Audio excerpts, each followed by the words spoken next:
So yo guys welcome back to the channel. स्वागत है तुम सबका ब्लू लॉक की एक और नई वीडियो में। और आज की वीडियो में कवर करने वाले हैं जापान वर्सेस फ्रांस के पूरे मैच को। तो इंट्रो को ज्यादा लंबा ना रखते हुए चलो इस वीडियो की स्टार्टिंग करते हैं। तो स्टार्टिंग में हमें दिखाया जाता है फ्रांस और जापान के बीच होने वाले मैच का लाइनअप। और यहाँ पे हम देख सकते हैं यूगो को, जो कि एक मिस्टीरियस न्यूज़ 11 प्लेयर है और ये इस मैच में एक मिडफील्डर के तौर पर खेलने वाला है। मतलब इसका रोल थोड़ा डिफेंसिव होगा। और वहीं ब्लू लॉक की बात करें तो ब्लू लॉक का लाइनअप पहले की तरह ही है जो उन्होंने नाइजीरिया के खिलाफ रखा था। इसके बाद एक टेक्स्ट लिखा हुआ आता है जिसमें लिखा था कि it's time for round 3 of under 20 world cup group A. It's almost time for the kick off between Japan and France. इसके बाद हम कमेंटेटर को देखते हैं। टेरेसा शुरुआत करते हुए नात्सुकी से पूछते हैं कि अंडर 20 फ्रांस टीम असल में कैसी है। नात्सुकी के चेहरे पे एक बड़ी सी स्माइल आती है और वो कहता है कि सिंपल वर्ड्स में कहें तो वो जीतने के लिए फेवरेट है। वो बताते हैं कि उनकी नेशनल टीम रेगनिंग वर्ल्ड चैंपियन है और लोकी की लीड में ये अंडर 20 टीम गोल्डन जनरेशन कहलाती है जो अगले 10 साल तक फ्रांस का फ्यूचर सिक्योर करती है। टेरेसा कहता है कि वो इस बात को समझ गए और आगे बोलते हैं कि इस माइटी टीम को चैलेंज कर रहा है जापान। ब्लू लॉक के मेंबर्स ने एक सेंसेशन क्रिएट कर दी। उन्होंने राउंड 1 में नाइजीरिया को 4-0 से डोमिनेट किया था। हमें क्राउड में एकदम पागलपन देखने को मिलता है। कमेंट्री आगे बढ़ती है और वो कहते हैं कि सागी इस जनरेशन का सिंबल बनता जा रहा है। राइट नाउ जिस सॉकर टीम पर सबसे ज्यादा अटेंशन है वो है ब्लू लॉक जापान और ये इगोइस्ट टीम है। और आज वो अपनी फ्रेश व्हाइट अल्टरनेट यूनिफॉर्म्स पहने हुए हैं और सच बोलूं तो यूनिफॉर्म देखने में काफी ज्यादा क्रेजी है। इसके बाद दोनों team side by side wall करते हुए बाहर आती है। इसागी के बगल में लोकी है जो इसागी की तरफ देखता है और कहता है कि हम फिर मिल रहे हैं इगोइस्ट।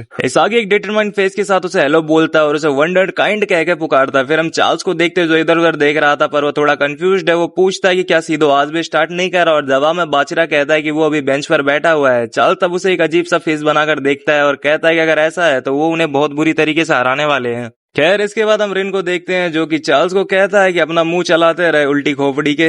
और वो आगे बोलता है कि अपनी नाक तुड़वाने के लिए तैयार हो जाओ। पर चार्ल्स यहाँ पे मॉकिंग एक्सप्रेशन के साथ रिन को कहता है कि तुम्हारे साथ भी यही होने वाला है बिस्टी। फिर हम इस आगे पर आते हैं जो लोकी को देखने की कोशिश कर रहा है जो किसी बाउंसी कैसल की तरह ऊपर नीचे जंप कर रहा है। इस आगे खुद से कहता है कि जो भी जीतेगा वो फाइनल्स के उतने ही करीब पहुंच जाएगा। और वो इस वक्त अपने प्रेशर को हिम्मत में बदलने की सोचता है। दोनों एक दूसरे को फायरसली देखते हैं। टेक्स्ट कहता है कि ग्रुप लेव की highly anticipated team Japan versus France का मैच शुरू होता है। किक ऑफ होता है। लोकी के पास बॉल है और वो बॉल पास कर देता है यूगो की तरफ। और यूगो को देखे तो वो बंदा एकदम डिप्रेस्ड और डेड इनसाइड लग रहा है जो उन्हें तैयार रहने को बोलता है और चिल्ला के कहता है जूम एंड जूम। और वैसा ही करते हैं फ्रांस की टीम वाले। पूरी टीम फील्ड पर बिना रुके ऊपर की तरफ रश करती है। इस आगे एकदम कंफ्यूज्ड दिखता है पर सिर्फ वो ही नहीं बाचिरा और कारासू को भी यकीन नहीं हो रहा कि क्या हो रहा है। लोकी तब इस आगे के पीछे स्प्रिंट करता हुआ दिखता है और पूरी फ्रेंच टीम दुश्मन के टेरिटरी में घुसने के लिए फोकस्ड है। तो उसके बाद यूगो कहता है नाइस और वो बॉल के साथ मूव करना शुरू करता है। उसके डैश करने का तरीका इंसेनली कूल लग रहा है। वो इसागी के पास से निकलने की कोशिश करता है जो कि उसके लिए कोई बड़ी बात नहीं है। पर तभी रेन आकर कुछ करने की कोशिश करता है वहीं पर यूगो अपने हाथ को बाहर निकालता है और रेन को धक्का देकर रीच से बाहर कर देता है। और रेन इस चीज को देखकर काफी ज्यादा एनॉयड और गुस्से में लग रहा है। इसागी बेचारा वहां लॉस्ट महसूस कर रहा है। उसे यकीन नहीं हो रहा कि यूगो उसके बगल से ड्रिबल करके निकल गया। वो बाकी ब्लू लॉक प्लेयर्स पर चिल्लाता है कि यूगो को आगे मत बढ़ने देना। फिर हम यूरी पर मूव करते हैं जो एकदम लॉकड इन लग रहा है। वो कहता है कि उसे पता है पर उसके हिसाब से प्रोटेक्ट करने के लिए डेंजर स्पॉट्स बहुत ज्यादा हैं। वो इसे अटरली इम्पॉसिबल कहता है जो कि समझ आता है क्योंकि फ्रांस के बहुत से प्लेयर्स फ्री खड़े हैं। तभी यूगो की आंख में कुछ इंटरेस्टिंग होता है पर कहना मुश्किल है कि वो क्या है। वो कहता है कि बीप बीप और फोकस। अब भाई मुझसे मत पूछना कि ये बंदा क्या फूक के आया है जो अचानक ऐसा बोल रहा है। पर ये बोलते के साथ ही वो एकदम फायर्स पास देता है। ये पैनल देखने में थोड़ा मुश्किल है तो मैं श्योर नहीं हूँ कि बॉल रियो के पैरों के नीचे से गई थी या फिर नहीं, पर शायद हो सकता है ऐसा कुछ हुआ हो। हम वापस इस आगे पर आते हैं जो एकदम सॉक्ड पड़ा है इस वक्त। वो देखता है कि यूगो फील्ड के ऊपर डायरेक्टली लोकी की तरफ पास दे रहा है पर जैसे ही लोकी अपनी पूरी स्पीड से भाग रहा होता है वो अचानक से एक ट्रिपल ब्लॉक से टकराता है। आईक्यू जो कि इस वक्त लोकी के सामने है वो लोकी से पूछता है कि क्या ये पास उसके लिए नहीं था और लोकी एक गंदी स्माइल देते हुए कहता है कि बाकी सब तो सिर्फ चारा है। नीको ऐड करता है कि ये तो एकदम साफ है और आर्यू कहता है कि वो उसे स्टाइल नहीं करने देगा। लेकिन जब हम लोकी को देखते हो बंदा बिल्कुल भी परेशान नहीं है इस वक्त। वो कहता है कि टू बैड और अस कॉन्ट्रेरियन को आने को बोलता है और ये चीज देखकर तीनों ब्लू लॉक डिफेंडर शॉक हो जाते हैं। हम देखते हैं कि जो बॉल लोकी की तरफ जा रही थी उसे चार्ल्स ने इंटरसेप्ट कर लिया है। उसके चेहरे पर एक बहुत ही बड़ी स्माइल है और वो कहता है कि वो स्नीक इन कर रहा है। और ये सब देखकर आईक्यू की आंखें फटी की फटी रह जाती हैं और रियलाइज करता है कि लोकी ने उनका ध्यान भटकाया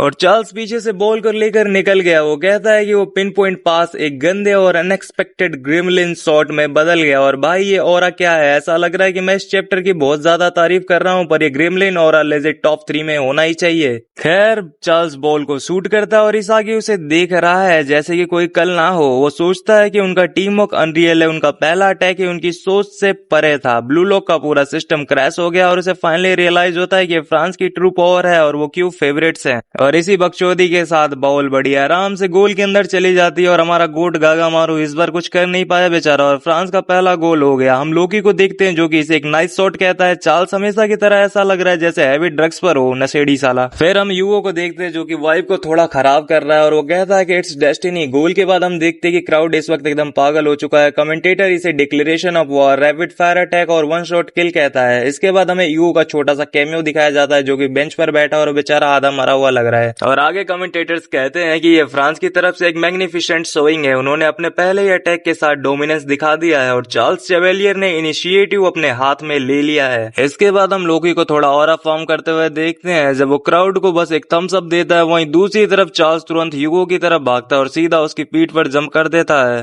अब साइड स्विच करते हैं, चलते हैं ब्लू लॉक की तरफ। वहां आरयू बस कहता है कि डैम, जो कि अपने आप में ही एक वाइब है। फिर हम आईक्यू को देखते हैं जो अपने बालों में हाथ फेरते हुए कहता है कि फ्रांस सच में एक इंसेन टीम है और वो सब उनकी जाल में बड़ी आसानी से फंस गए। निको कहता है कि ये जो पैटर्न उन्होंने अभी देखा वो उनके गैदर डाटा में कहीं था ही नहीं। कारासू ऐड करता है कि वो स्पीड, वो क्रॉस रन और वो शॉट क्वालिटी, इसे लॉजिकली एक्सप्लेन तो नहीं किया जा सकता पर ये गोल बिना इंक्रेडिबल स्किल और टैलेंट के नामुमकिन था। वो बताता है कि ये इस जनरेशन की टॉप टीम है, एब्सर्ड माइट और लोकी की फ्रेंच टीम जैसा हम जानते हैं जीतने के लिए फेवरेट है। लेकिन तभी कोई पीछे से आकर ताली बजाता है, वो है हमारा कैमेलियन रियो जो सबको चिल करने के लिए कहता है। वो बताता है कि फ्रांस ने एक एक्सपेरिमेंटल सरप्राइज अटैक किया था जिसके कुछ एक्सपेक्ट्स का वो जवाब नहीं दे पाए। रियो कहता है कि फ्रांस असल में उन्हें डराना चाहता है ताकि वो अपना गेम खराब कर दे। रियो का पैनल देखकर शायद आपको यकीन ना हो पर वो काफी सीरियस और सबसे कहता है कि अपने दिमाग को ठंडा रखो और बैल बुद्धि वाली हरकतें मत करो। आईक्यू से फर्स्ट बम करता है और कहता है कि तू सही बोल रहा है ब्रेन बॉस, और उसके मेंटल मैनेजमेंट की तारीफ करता है। रियो बस कहता है कि आई हैव गॉट इट और तभी बाचीरा अपना सर झुकाकर रियो को इस मेंटल मेडिसिन के लिए थैंक यू बोलता है। गागा मारू भी सर झुकाकर बाचीरा से एग्री करता है। इसके बाद हम किसी को आते हुए देखते हैं जो कहता है कि रियो सही है और ये तो बस शुरुआत है। वो है हमारा गोट इसागी। वो कहता है कि उन्होंने पहले से प्लान किया था कि अगर वो एक पॉइंट पीछे होंगे तो क्या करना है, इसलिए बस अपने तरीके के सॉकर पर फोकस करो। यूरी इसे एक स्मक के साथ देखता और कहता है कि ऑल राइट इगोइस्ट। चीगरी भी एग्री करता है और कहता है कि उनके पास इसागी है जो कि सुनने में कूल लगता है, पर रिन थोड़ा फायर्ड अप दिखता है और सोचता है कि असली खेल तो अब शुरू हो रहा है। इसागी उन्हें कहता है कि ये अच्छा है, फिर एक गहरी सांस लेता है और ब्लू लॉक से कहता है कि पैनिक मत करो। वो खुद को भी समझाता है कि घबराना नहीं है और दोनों को जीत के लिए अपना बेस्ट देना होगा। गेम फिर से स्टार्ट होता है और इसागी बॉल रिन को पास करता है। कमेंटेटर्स पूछते हैं कि क्या जापान काउंटर अटैक करेगा। इसागी और रिन आपस में पास करते हुए मिडल से चार्ज कर रहे हैं और वो इतनी तेज से करते हैं कि वो लोकी के भी पीछे निकल जाते हैं, पर जैसे ही वो फ्रांस की टीम को डिस्ट्रॉय कर रहे होते चार्ल्स आकर रिन से कहता है कि उसने नाइजीरिया के खिलाफ उनका पहला गेम देखा था। वो रिन से टकराता है और कहता है कि वो और इसागी ऊपर जाके ऐसा सेटअप करेंगे कि दोनों में से कोई भी फिनिशर बन सके, है ना। रिन चार्ल्स को वहां देखकर थोड़ा शॉक्ड है पर कुछ बोलता नहीं है, एकदम साइलेंट रहता है। तभी फ्रांस की टीम से एक बंदा आता है जिसका नाम बैट्स है। वो दिखने में सुपर कूल है। चार्ल्स उसे कहता है कि रिन को घेर लो और ये चीज बोलते वक्त उसके चेहरे पे हम एक स्माइल देख सकते हैं। हालांकि रिन एकदम काम और कलेक्टेड है। वो साइड में देखता है और चार्ल्स से कहता है कि उन्होंने इसका सोल्यूशन पहले ही निकाल लिया है और बॉल पास कर देता है। चार्ल्स एकदम शॉक्ड है, सरप्राइज रह जाता है, इसे यकीन नहीं होता कि रिन ने राइट साइड में पास दे दिया। वो फ्रांस की टीम को चिल्लाकर कहता है कि उसे स्पीड सर से बच के रहो, पर भाई हम यहाँ देखते हैं ये कोई और नहीं बल्कि हमारा चीगरी होता है जो कि बॉल के पास पहुंचता है और कहता है कि वो लोग भी फास्ट हो सकते हैं। उसके बाद वो एकदम सीरियस होकर बॉक्स के पास एक डायरेक्ट क्रॉस देता है और इसके बाद हम देखते हैं रियो को जो कि इसे एक गुड टेम्पो कहता है और अपने चीगरी को प्रिंसेस बुलाता है। वो हवा में ऊंची जंप मारता है और कहता है कि नाइस ग्रुप। तभी एक बंदा जिसका नाम शायद गेविन है वो दूसरे प्लेयर हर्मिस पर चिल्लाता है कि उसे शूट मत करने देना। फ्रांस का सेंटर बैक हर्मिस कहता है कि ये तो एक्सपेक्टेड था, पर तभी रियो उसे कहता है कि उसने इसे पहले ही पकड़ लिया था। रियो अपने कॉपी मोड में जाता है और इस बार उसने कॉपी किया है द गोट कुनेगामी को, जो कि बहुत ही ज्यादा सिक है क्योंकि शायद ये पहली बार है जब उसने कुनेगामी को कॉपी किया है। गेविन एकदम शॉक्ड होकर पूछता है कि ये क्या हो रहा है। वो शूट करने के बजाय शूट सेटअप कर रहा है और इसके बाद हम देखते हैं कि बॉल इसागी के पास चली जाती है। बाय द वे रियो का ये कॉपी वही सेम हेड पास है जो कुनेगामी ने पीएक्सजी गेम में किया था। आई एम प्रीटी श्योर इसागी के चेहरे पर एक हल्की स्माइल आती है। पहले इसागी मेटाविजन आइज एक्टिव करता है, उसके पीसेस एक्टिवेट होने लगते हुए रियो से कहता है कि नाइस ग्रुप, पर जैसे ही लग रहा था कि सब स्मूथली चल रहा है तभी काम खराब होने लगता है। हम यूगो को देखते हैं जो इसागी के पास आकर अपना पूरा हाथ उसके ठीक सामने रख देता है और एडमिट करता है कि ब्लू लॉक की टीम एक्चुअली काफी ज्यादा अच्छी है। इसागी को समझ नहीं आता कि ये हो क्या रहा है और वो शॉक्ड दिखता है। यूगो उसे बॉल से दूर खींचने की कोशिश करता है और बताता है कि इसागी का 2 गन वॉली तभी काम करता है जब वो ओपोनेंट के सामने हो और फेक्स दे सके, जिस वजह से उसका शॉट अनप्रेडिक्टेबल हो जाता है। पर अगर कोई गैप क्लोज करके सीधा उस पर चार्ज कर दे तो उसकी मूवमेंट्स नलीफाई हो जाएंगी। इसागी काफी एनॉयड दिखता है पर यूगो की डेड आइज एकदम खाली है। वो इसागी से कहता है कि उसका वेपन जो भी है उसे वो लॉजिक से क्रश कर देगा। इसागी हैरान होकर कहता है कि यूगो ने उसकी मूवमेंट्स को डाटा की तरह यूज करके स्टिमुलेशन रन किया था। बॉल फाइनली इसागी तक पहुंचती है और वो उसे अपने पास रखने की पूरी कोशिश करता है। यूगो उसे कहता है कि जो बैकवर्ड्स वॉली उसने नाइजीरिया मैच में मारी थी उसे भी कॉन्टेक्ट के जरिए नलीफाई किया जा सकता है। पर जैसे ही यूगो को लगता है कि उसने इसागी को फंसा लिया है तभी रेन आकर इसागी का नाम चिल्लाता है। साइड में करासू भी है जो इसागी को पास देने के लिए कहता है क्योंकि वो फ्री है। इसागी खुश होकर उन्हें थैंक यू बोलने ही वाला होता है लेकिन अचानक हम देखते हैं कि करासू और इन दोनों को दूसरे प्लेयर्स ने ब्लॉक कर दिया है। यूगो अपनी बात जारी रखता है और कहता है कि अगर वो इसागी के हेल्पर्स को ब्लॉक कर दे तो उसके पास देने की कोई जगह ही नहीं बचेगी। वो कहता है कि अगर वो इसागी को क्रश कर देते हैं तो ब्लू लॉक पूरी तरीके से खत्म हो जाएगा। और यूगो की ये बात सुनकर इसागी काफी ज्यादा गुस्सा हो जाता है। वो घूम कर यूगो को चुप होने के लिए कहता है, उसे लॉजिकल बुलाता है और कहता है कि वो यहाँ तक यूगो जैसे एरोगेंट स्क्रिप्ट्स को डेवोर करके ही पहुंचा है। इसागी यूगो को पीछे ढकेलने की कोशिश करता है और उसकी आंखों में ऑरा दिखने लगता है। वो यूगो से कहता है कि वो नंबर 1 बनने के लिए सब कुछ रिस्क पर लगा देगा। इससे पहले कि इसागी अपनी बात पूरी करे यूगो उसे बीच में ही रोक देता है और एक क्रीपी डार्क टोन में कहता है कि इसागी नंबर 2 बनने के लिए ज्यादा सुटेबल है। और लिटरली ये लाइन भाई सुनने में काफी ज्यादा वाइल्ड और कोल्ड है। इसागी पूरी तरीके से शॉक हो जाता है और तभी यूगो बड़े आराम से इसागी से बॉल छीन लेता है। वो इसागी से पूछता है कि क्या वो डेस्टिनी में यकीन करता है और बॉल लेकर एकदम कोल्डली वहां से भाग जाता है। इसागी पीछे से उसे देखता है और एकदम पिस्ड ऑफ लग रहा है। यूगो बॉल लेकर एकदम इंसेन स्पीड से स्प्रिंट करता है और इसागी से वापस पूछता है कि क्या तुम डेस्टिनी पर बिलीव करते हो। इसागी बॉल पर इतना फोकस्ड है कि उसके पास जवाब देने का टाइम तक नहीं है, इसलिए यूगो किसी पागल की तरह खुद से ही बातें करने लगता है और कहता है कि वो इसागी को बताएगा कि डेस्टिनी के लॉजिक में कुछ भी फैंटास्टिकल या फिर स्पिरिचुअल नहीं होता। ये बोलकर यूगो पिच पर ऊपर की तरफ एक बड़ा खतरनाक पास निकालता है। वो पास रेन और कराउसी के पास से बिना किसी इशू के निकल जाता है। कमेंटेटर्स पागल हो जाते हैं और चिल्लाते हैं कि ये वाइल्ड है। फ्रांस के यूगो ने बॉल सीधा फ्रंट लाइन पर भेज दी है, ये एक काउंटर पास है। करासू पीछे मुड़कर देखता है और एनॉड लग रहा है। वो कहता है कि बॉल सीधा लोकी की तरफ जा रही है। पर तभी पैनल के नीचे एक जूता दिखता है। वो कहता है कि यही स्पॉट है ना और लोकी को वंडर काइंड बुलाता है और हम देखते हैं कि वो हमारा गोट नीको है। उसने दुनिया का बेस्ट अंडर 20 प्लेयर से बॉल छीन ली और वो इस वक्त एकदम डॉप लग रहा है। नीको अपने बाल हटाकर अपनी आंख दिखाता और कहता है कि जब बॉल इसागी से छिन गई थी तब यही सबसे डेंजरस स्पॉट था। लोकी उसे देखता है पर ऐसा नहीं लगता कि लोकी को घंटा भी फर्क पड़ रहा है। वो कहता है कि वेल और ये चीज काफी ज्यादा फनी है क्योंकि ऐसा लग रहा है कि लोकी इस मैच को सीरियस नहीं ले रहा है और देखा जाए तो लेना भी नहीं चाहिए क्योंकि उनकी टीम अभी लीड पर है। इसागी ये चीज देखकर हाइप अप हो जाता है और नीको से कहता है कि गुड जॉब। यूगो भी कहता है कि ये बुरा नहीं था। नीको सोचता है कि उसे इस बॉल को क्लियर करना है और वो वही करता है, बॉल को पिच पर ऊंचा शूट कर देता है। फिर हम उसके मास्टरमाइंड दिमाग में जाते हैं जहां वो सोचता है कि जब अपोनेंट के पास इसागी को शूट करने से रोकने का तरीका हो तो ब्लू लॉक अपने अटैक पैटर्न्स बदल सकता है। वो सीरियस होकर गहरी सांस लेता है और कहता है कि जब उनका कैलकुलेटेड टीम डिजाइन पकड़ा जाए तब वो अनप्रेडिक्टेबल सोलो स्किल से चोट पहुंचाएंगे। वो बाचिरा को बॉल पकड़ते हुए देखता है और उसे हॉर्नेट कहकर डिफेंस को चीरने के लिए कहता है और जैसा कि तुम सब जानते हो बाचिरा वही करता है। बॉल उसके पैरों में आकर गिरती है और वो बैट्स को एम्ब्रेस करते हुए उसके पीछे से एक ऑसम ड्रिबल मारता है लेकिन अचानक और शॉकिंग तरीके से एक प्लेयर उसके ठीक सामने आ जाता है। वो कहता है कि वहां है वो, मतलब कि इस बंदे ने बाचिरा को मूव को पहले ही एंटिसिपेट कर लिया था। हमें पता चलता है कि इसका नाम है कैमस और ये राइट विंग प्लेयर है। वो बाचिरा को अपने पास आने का इशारा करता है और कहता है कि जस्ट ट्राई मी लिटिल जाइफर, मतलब हल्की हवा का झोंका। ये लाइन काफी ज्यादा कोल्ड है। बाचिरा यहाँ पे थोड़ा हेजिटेटेड लगता है पर वो काफी ज्यादा एक्साइटेड भी है। वो कहता है कि अब स्टिंग मारने का टाइम आ गया है। वो तुरंत कैमस की तरफ बढ़ता है और ऐसा लगता है कि वो बिना किसी तकलीफ के उसके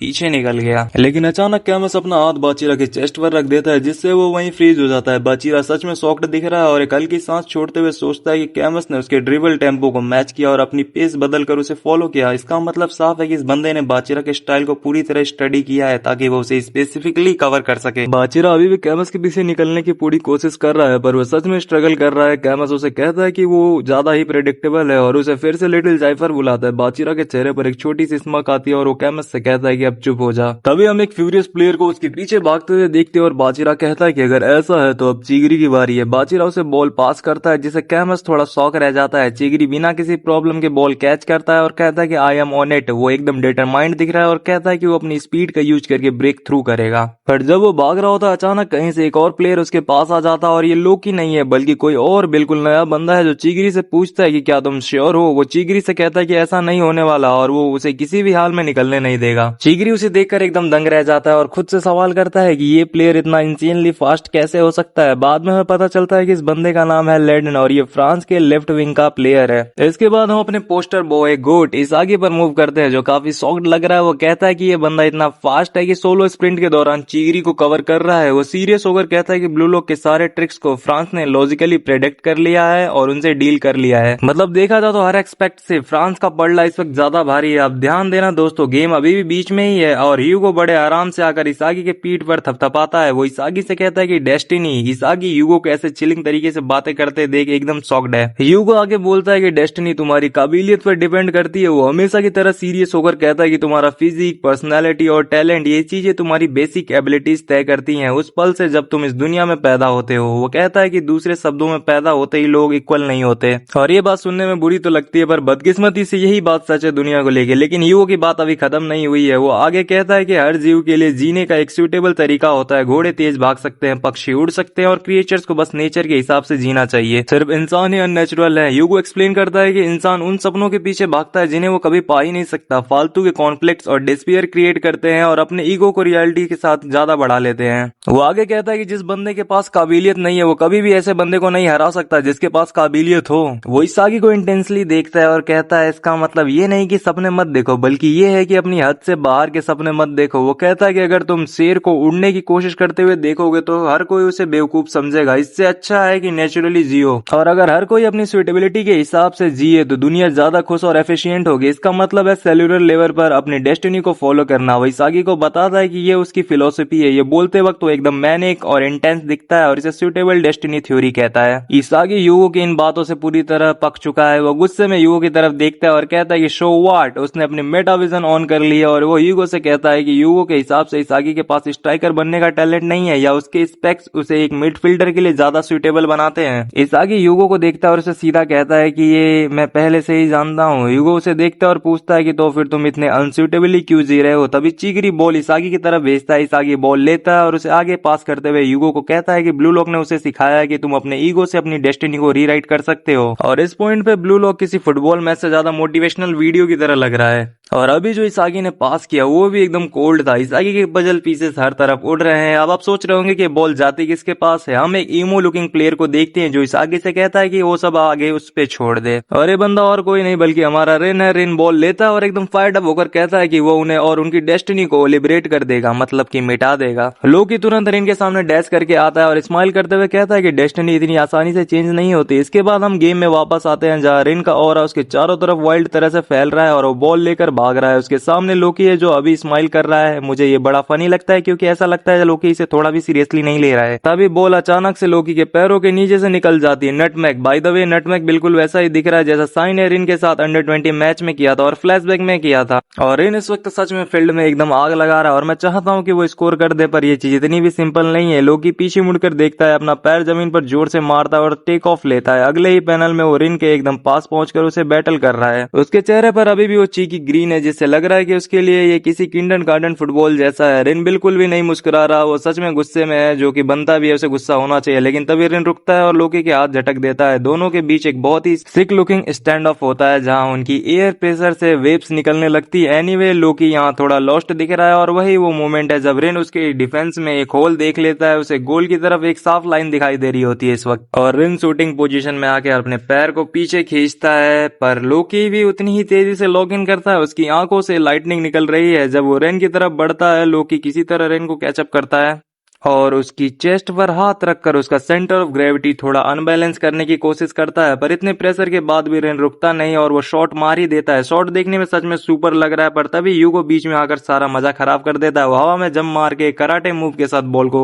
डिफ्लेक्ट कर देता है और उसके फेशियल एक्सप्रेशन एकदम स्टोन कोल्ड है और वो सीधा रेन की आंखों में देखता है। रेन उसे वापस देखता है पर इस बार उसके चेहरे पर गुस्सा और चिड़चिड़ापन दोनों ही है। वो बस एक ठंडी सांस लेता है जब वो बॉल को आउट ऑफ बाउंड्स जाते हुए देखता है और ये चीज देखकर कमेंटेटर फाइटर्स को तो मजा आ गया, वो पूरी ताकत से चिल्ला रहे हैं ये कितना क्लोज था। वो बताते हैं कि यूगो के सुपर ब्लॉक ने फ्रांस को गोल कंसीड करने से बचा लिया। जापान के फैंस एकदम सदमे में हैं और चिल्लाने के अलावा कुछ नहीं कर सकते बेचारे। फिर हम मूव करते हैं हमारे फेवरेट पोस्टर बॉय इसागी पर, और इस वक्त इसागी थोड़ी अजीब सी हंसी हंसता है। वो यूगो को देखता है जो अभी जमीन पर वापस आया और खुद से सवाल करता है कि क्या ये सच में हो रहा है। उसे लगता है कि क्या अभी जो हुआ वो पहले से ही प्रेडिक्टेड था। इसागी सच में कंफ्यूज्ड है और स्टैंड है। वो सोचता है कि रिन की खासियत है कि वो कोल्ड ड्रिंक शूट करना चाहता है। उसे रीड करके लोकी ने शॉट का रास्ता लिमिटेड किया और यूगो ने आकर उसे ब्लॉक कर दिया। लेकिन इसागी को याद आता है कि सिर्फ इतना ही नहीं बल्कि ब्लू लॉक ने जो टैक्टिक्स तैयार की थी और उनकी सारी इंडिविजुअल एबिलिटीज सब कुछ लॉजिकली समझ लिया गया है। वो सोचता है कि सही जगह पर गया टैलेंट 100% परफॉर्मेंस देता और ये aptitude best elite collective team है। और ये सब चीजें इसागी ने फ्रांस के लिए कही होती हैं।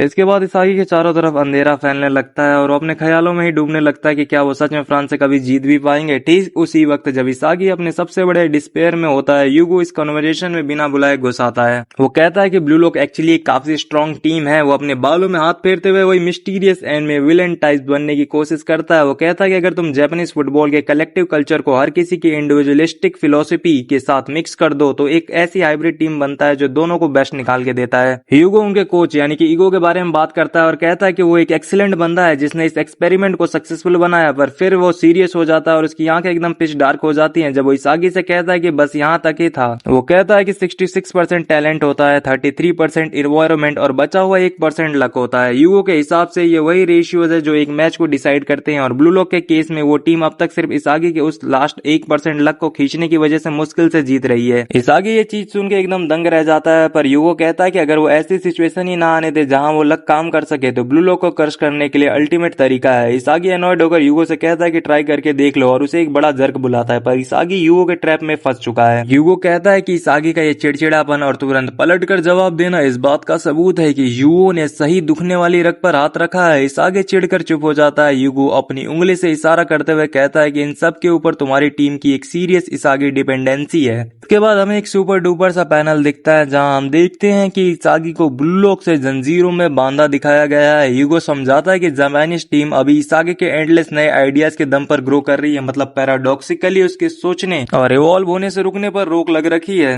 वो सीरियस होकर इसागी से कहता है कि अगर इसागी ने ग्रो करना बंद किया तो पूरी टीम पूरी तरीके से कोलैप्स हो जाएगी। वो कहता है कि ये हैवी प्रेशर इसागी के अंदर एक बेचैनी पैदा कर रहा है जिससे उसका गेम प्रेडिक्ट करना और क्रश करना आसान हो गया है। यहाँ वो उस मोमेंट की बात कर रहा है जब उसने इसागी से बॉल छीन ली थी। वो इंटेंसली कहता है कि अगर इसागी इस प्रेशर को फील कर रहा है तो वो नंबर 1 बनने के लायक ही नहीं है। ये सुनकर इसागी स्पाइरल ऑफ डिस्ट्रक्शन में जाता है। ईगो एक्सप्लेन करता है कि अगर वो सच में नंबर 1 होता तो वो इस मोमेंट को जॉयफुली एंजॉय करता जहां वो पूरी दुनिया का सेंटर है। यूगो की बातों में दम तो है और हमें पता है कि इसागी नंबर 1 बनने का बोझ के नीचे दब रहा है। यूगो फिर लोकी की तरफ इशारा करता है और कहता है कि उस मामले में लोकी एक परफेक्ट फिट है। वो दुनिया की बेस्ट फिजिकल एबिलिटीज के साथ पैदा हुआ है और उसे कभी शक नहीं होता कि वो बेस्ट स्ट्राइकर बनेगा। वो लोकी की तारीफ करते हुए कहता है कि उसका दिमाग और बॉडी उसके एप्टीट्यूड के साथ परफेक्ट सिंक में है और वो एक नेचुरल बॉर्न नंबर 1 है। यूगो यहाँ पर रुकता नहीं है, वो रिवील करता है कि खुद उसे प्रोड्यूस करने वाला है। वो इसागी की आंखों में देखकर कहता है कि वो एक ऐसा नजारा दिखाने वाला है जहाँ अकेला नहीं पहुंचा जा सकता और वो दुनिया का नंबर 2 बनना चाहता है। ये सुनकर इसागी स्पीचलेस रह जाता है और ये बात सही भी है। अगर तुम्हारे सामने कोई ऐसी बातें करे कि ओ शाला हम तो नंबर 2 बनना चाहता है तो तुमको अजीब लगेगा ही लगेगा, पर यूगो कहता है कि इसागी को तो ये बात सबसे ज्यादा समझनी चाहिए। यूगो का और जलने लगता है जब वो कहता है कि उसका मतलब सेकंड प्लेस नहीं बल्कि वो ऑर्गेनाइजेशन को सेकंड हाईएस्ट स्पोर्ट से ओवरसी और मैनिपुलेट करने की बात कर रहा है, जो नंबर 1 को किसी और से ज्यादा बेहतर तरीके से समझता हो, बेसिकली एक इक्वल बीइंग।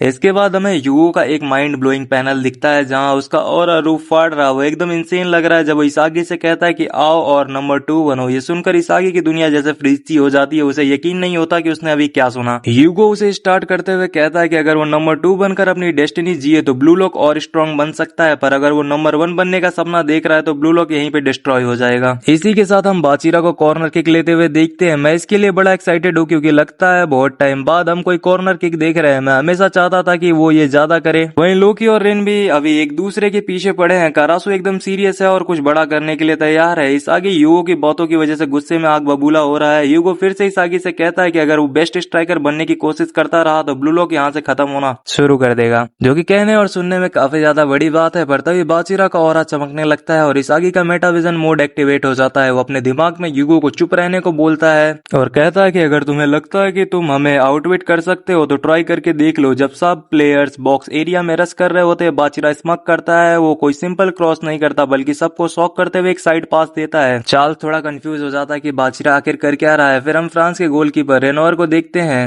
जिसको हमने नियो इगोइस्ट लीग में भी देखा था और उसने वहां पे कुछ उखाड़ा नहीं था। वो चिल्लाकर बताता है कि ये सिंपल क्रॉस नहीं है बल्कि एक शॉर्ट कॉर्नर है। अच्छा हुआ उसने बता दिया, वरना फ्रांस के प्लेयर्स को तो ये पता ही नहीं चलता। एनीवेज बाचिरा की भेजी हुई बॉल हमारे सैडिस्ट यूरी के पास जाती है। बॉल उसके पैरों में आते ही वो एकदम फायर्ड अप दिखता है और सबसे कहता है कि सिग्नल प्ले शुरू करो। इसी के साथ रिन और इसागी दोनों एक्टिवेट हो जाते हैं और हर किसी से पीछा छुड़ाकर आगे निकलने की कोशिश करते हैं। हम वापस रेनोर पर आते हैं, जो चिल्लाता है कि ब्लू लॉक वाले कुछ नया प्लान कर रहे हैं और सबको अपने अपने मार्क्स को कवर करने को बोलता है। लेकिन तभी लोकी उस इंस्ट्रक्शन को इग्नोर करता है और अपने मार्क को छोड़कर इंसेन स्पीड से यूरी की तरफ लपकता है। पर क्या बहुत देर हो चुकी है शायद, क्योंकि यूरी पहले क्रॉसिंग पोजीशन में आ गया है। हमें दिखता है कि लोकी वहां टाइम पर पहुंच तो गया, पर वो एक छोटी सी डिटेल मिस कर गया। यूरी ने उसे पूरी तरीके से स्ट्रिक कर दिया। यूरी क्रॉस करने के बजाय बॉल को राइट साइड ड्रैग करता है और लोकी से कहता है कि वो बहुत लेट है। भाई, इस सीरीज का सबसे फास्टेस्ट कैरेक्टर को ऐसा बोलना काफी ज्यादा कोल्ड लगता है। इसके बाद हम देखते हैं कि यूरी बॉल को लोकी के पीछे से लॉब करके बाचिरा की तरफ भेजता है, जो लोकी के पीछे छुपके से आ गया था। बाचिरा बॉल मिलते ही सुपर एक्साइटेड हो जाता है और कहता है कि टॉट्स, पता नहीं ये बंदा कभी कभी क्या बोलता है। फिर हम रेनोर पर मूव करते हैं और ये सच में अजीब है कि इस मैच में उसे बाकी ब्लू लॉक प्लेयर से ज्यादा स्क्रीन टाइम मिल रहा है। रेनोर के दिमाग में चलता है कि फिर से बाचिरा, वो देखता है कि बाचिरा लाइन के एकदम पास है पर वो उसे क्लोज शॉट नहीं लेने देगा। ये एक रिस्पेक्ट मोमेंट है क्योंकि रेनोर दिखा रहा है कि वो अपने काम को लेकर काफी ज्यादा सीरियस है। लेकिन जैसे ही बाचिरा उसके करीब पहुंचता है, उसके चेहरे पर कुछ तो गड़बड़ है वाला एक्सप्रेशन आता है। वो कहता है कि अब वो कुछ कूल करने वाला है और कूल तो वो है ही। वो खुद शॉट लेने के बजाय बॉल को राइट में पास कर देता है। रेनोर तुरंत देखता है कि बॉल कहां जा रही है। वो थोड़ा शॉक्ड है कि बाचिरा ने गोल से दूर पास क्यों दिया। तभी हम देखते हैं कि बॉल कैमेलियन रियो के पास जा रही है, जो बाचिरा के पास ही तारीफ करता है और कहता है कि वो एकदम वाइड ओपन है। पर तभी रियो को अपनी चेस्ट पर एक बड़ा और भारी हाथ महसूस होता है और ये कोई और नहीं बल्कि यूगो है। यूगो रियो को पकड़ते हुए पूछता है कि क्या तुम सच में वाइड ओपन हो। इसके बाद यूगो की आंखें किसी वोर्टेक्स की तरह घूमने लगती हैं। वो रियो को कॉपी मशीन बुलाता है और कहता है कि उसके लिए कोई शूटिंग नहीं होगी। रियो एक पल के लिए एकदम कष्ट दिखता है, जैसे उसका पूरा प्लान मिट्टी में मिल चुका हो। लेकिन यूगो को थोड़ा ट्रिक करने के बाद रियो के चेहरे पर एक बड़ी सी स्माइल आती है और वो हंसते हुए पूछता है कि शूटिंग से तुम्हारा क्या मतलब है, ये तो प्लान में था ही नहीं। फिर हम देखते हैं कि रियो ने जमीन पर एक प्रिटेंड शॉट मारा, मतलब ऐसा शो किया कि शॉट मार रहा है, पर बॉल को अपने नीचे से निकलने दिया किसी और के लिए। रेनोर हैरानी से उसे देखता है कि रियो ने बॉल को इग्नोर क्यों किया। यूगो भी एक सेकंड के लिए पीछे मुड़कर देखता है और कोई उसे पूछता है कि क्या तुम उस लॉजिक से क्रश नहीं करने वाले थे। वो और कोई नहीं बल्कि हमारा इसागी है। वो बॉल की तरफ बढ़ता है और यूगो को सेकंड बेस्ट बास्टर्ड बुलाता है। उसके पजल पीसेस उसके चारों तरफ वाइल्ड तरीके से उड़ते हुए दिखते हैं। इसागी के फेस का क्लोजअप दिखता है। वो एकदम तैयार है और कहता है कि ये मेरा है, पर अचानक कोई उसके शरीर से जोर से टकराता है और कहता है कि ये अभी तुम्हारा नहीं है। इसागी पूरी तरह कॉट ऑफ गार्ड रह जाता है। हमें पता चलता है कि वो चार्ल्स है, जो कहता है कि कंट्रेरियंस यहाँ है। इसागी उसे देखकर एक ठंडी सांस लेता है। चार्ल्स अब अपना यैप सेशन शुरू करता है। वो कहता है कि जब भी ब्लू लॉक कोई ऐसा पैटर्न यूज करता है जो वो नहीं जानते तो वो सबसे अनोइंग स्पॉट पर नजर रखते हैं, जिससे उसका मतलब है इसागी। वो इसागी को बताता है कि ये उसका जॉब है। इसागी शॉक्ड है। वो सोचता है कि ऐसा नहीं हो सकता, उनका पहला सिग्नल प्ले खराब हो गया। लेकिन अभी पूरी उम्मीद खत्म नहीं होगी। इसागी के ठीक बगल में हम रिन को देखते हैं, जो उसे चिल्लाकर 5 दिनों को कहता है। वो एकदम फायर्स और सीरियस लग रहा है जब वो कहता है इधर आओ, पर रिन को देखते ही इसागी को यूओ की वो बातें याद आने लगती है। अगर वो सेकंड बेस्ट बनने की डेस्टिनी को एक्सेप्ट कर लेता है तो ब्लू लॉक और ज्यादा स्ट्रांग बनेगा। तभी इसागी एकदम मैनिक अवतार में आ जाता है, जैसा हमने उसे काफी टाइम से नहीं देखा। वो अपने दिमाग में यूगो को कहता है कि अपना मुंह बंद रखो और वो नंबर 1 बनकर ही जिएगा। और इसी के साथ चार्ल्स की पूरी कोशिश के बावजूद इसागी बॉल को आगे भेज देता है। चार्ल्स ये देखकर एकदम शॉक रह जाता है और इसके नीचे हम देखते हैं रिन को, जो इसागी पर पूरी तरह आग बबूला हो रखा है। वहीं दूसरी तरफ हम एक सेकंड के लिए करासो को देखते हैं, जिसकी आंखें बॉल पर टिकी हुई हैं और बाचिरा का भी वही हाल है। बाचिरा बॉल को इंकरेज करते हुए देखता है कि जाओ। हम देखते हैं कि फ्रांस के 2 प्लेयर्स के पास से वो बॉल निकल जाती है और सीधा गोल की तरफ जा रही होती है। पर तभी रेनोयर ने आखिरी सेकंड में दोनों हाथों से बॉल को कैच कर लिया है और इस समय रेनोयर एकदम कूल लग रहा है जब एक्सप्लेन करता है कि ये एक इकलौती जगह बची थी जहां पर बॉल शूट की जा सकती थी, उसके पास ही इसागी खड़ा है जो ये सब देखकर शॉक में पड़ा हुआ है बेचारा। कमेंटेटर्स के पास भी बोलने के लिए कुछ नहीं है, वो बस पूरी ताकत से चिल्ला रहे हैं कि उसने इसे रोक लिया। जापान की क्राउड भी ये देखकर काफी ज्यादा गुस्से में और फ्रस्ट्रेटेड दिख रही है। इसके बाद हम इस आगे पर आते हैं जो अभी तक इस बात को प्रोसेस करने की कोशिश कर रहा है। तभी यूगो उसके पास से गुजरता है और पूछता है कि क्या उसे दिख नहीं रहा। वो इसागी से कहता है कि बिना उसके 2 गन वॉली या डायरेक्ट शॉट के वो एक एवरेज स्ट्राइकर से ज्यादा कुछ भी नहीं है। और भाई साहब ये इसागी के लिए कितना बड़ा ब्लू है। वो आगे कहता है कि इस रेट से ब्लू लोग इसागी की वजह से हार जाएगा। इसागी फाइनली यूगो की तरफ देखता है और यूगो सीधा बोलता है कि अब जागने का वक्त आ गया है और उसे समझाता है कि वो भी बदल सकता है। इसके बाद यूगो ऑरा फॉर्म करना शुरू करता है और अपना हाथ इसागी की तरफ बढ़ाता है। उसका ऑरा एकदम रूफ फाड़ रहा है जब वो इसागी से कहता है कि अपनी जगह पहचानो और अपनी डेस्टिनी को फॉलो करो। ये सुनने में कितना क्रेजी लग रहा है। वहीं लोकी भी खड़ा है जिसकी आंखों में लाइटनिंग दिख रही है जो कि सुपर डुपर हिट है। हम इसागी को देखते हैं जिसे समझ नहीं आ रहा कि क्या कहें। वो एकदम स्टंड है। उसके नीचे उसका बेस्ट बडी बाचीरा है जो सोच रहा है कि ऐसा नहीं हो सकता। बाचीरा के नीचे यूरी है जो खुद से सवाल कर रहा है कि अब वो क्या करेंगे। फिर हम रिन को देखते हैं जो इसागी की तरफ देखकर एनोइड साउंड निकालता है और उसके नीचे ईगो दिखाई देता है। ऐसा लग रहा है कि जैसे सबके दिमाग में एक ही बात चल रही है कि वो अब इसागी का इस्तेमाल नहीं कर सकते। लेकिन कोई एक बंदा ऐसा है जो शायद ऐसा नहीं सोच रहा और वो है करासू। हम देख सकते हैं कि वो फायर्ड अप हो रहा है और एकदम रेडी दिख रहा है जब वो कहता है कि सुइटेबिलिटी और डेस्टिनी। उसके बाद उसकी आंखें दिखाई देती हैं जो इंसेन लग रही हैं। पता नहीं हमें करासू को पहले कभी इतना कोल्ड तरीके से दिखाया गया है या नहीं। वो कहता है कि द वर्ल्ड सेकंड बेस्ट और ये लाइन काफी ज्यादा क्रेजी है क्योंकि इसके बहुत सारे मतलब निकाले जा सकते हैं। गेम में वापस आते हैं जहाँ रेनोयर जिसने इसागी का शॉट रोका था बॉल को हाथ में पकड़े थ्रो करने के लिए तैयार है। आर्यू इसे देखकर कहता है कि ये बुरा है। आर्यू थोड़ा ज्यादा सीरियस होकर सब पर चिल्लाता है कि वो एक लॉन्ग थ्रो काउंटर करने वाला है, इसलिए वो सारे ब्लू लॉक प्लेयर्स को पीछे हटने को इंस्ट्रक्शन देता है। तभी रियो को कुछ और दिखता है और वो सब पर चिल्लाता है कि लोकी पर नजर रखो। अगले ही पैनल में हम लोकी को पूरी ताकत से स्प्रिंट करते हुए देखते हैं। थोड़ी ही देर में रेनोयर बॉल को लोकी की तरफ फेंक देता है। हम देखते हैं कि लोकी एक नैनो सेकंड में आर्यू और रिन दोनों के पीछे निकल जाता है। बेंच पर आंड्री खड़ी हो जाती है और काफी वरीड लग रही है जब वो ईगो का नाम चिल्लाती है। वो कहती है कि फ्रांस उनके हर एक्शन को एंटिसिपेट कर रहा है और उनका कुछ भी काम नहीं आ रहा। वो ईगो से पूछती है कि क्या उसके पास कोई प्लान है या उन्हें प्लेयर स्वैप कर देने चाहिए, पर हमारे सरप्राइज के लिए ईगो बस पिच को इंटेंसली देख रहा है और कुछ नहीं बोलता। बॉल सीधा लोकी के पास जाती है जो उसे ट्रैप करता है। उसके फेस पर एक सीरियस लुक आता है और वो एक गियर अप करके ऑसम स्प्रिंट मारता है जिससे अपना साइडेस्ट यूरी पीछे ही छूट जाता है। पर तभी हम देखते हैं हमारा स्पीडस्टर चिगरी लोकी के पास आता है और उससे कहता है कि वेट अप स्पीड फ्रीक। हम देखते हैं कि वो लोकी को पकड़ने की कोशिश करता है और उसके साथ स्पीड फेस ऑफ करता है। दोनों साइड बाय साइड भाग रहे हैं और चिगरी काफी अच्छा परफॉर्म कर रहा है। इस वक्त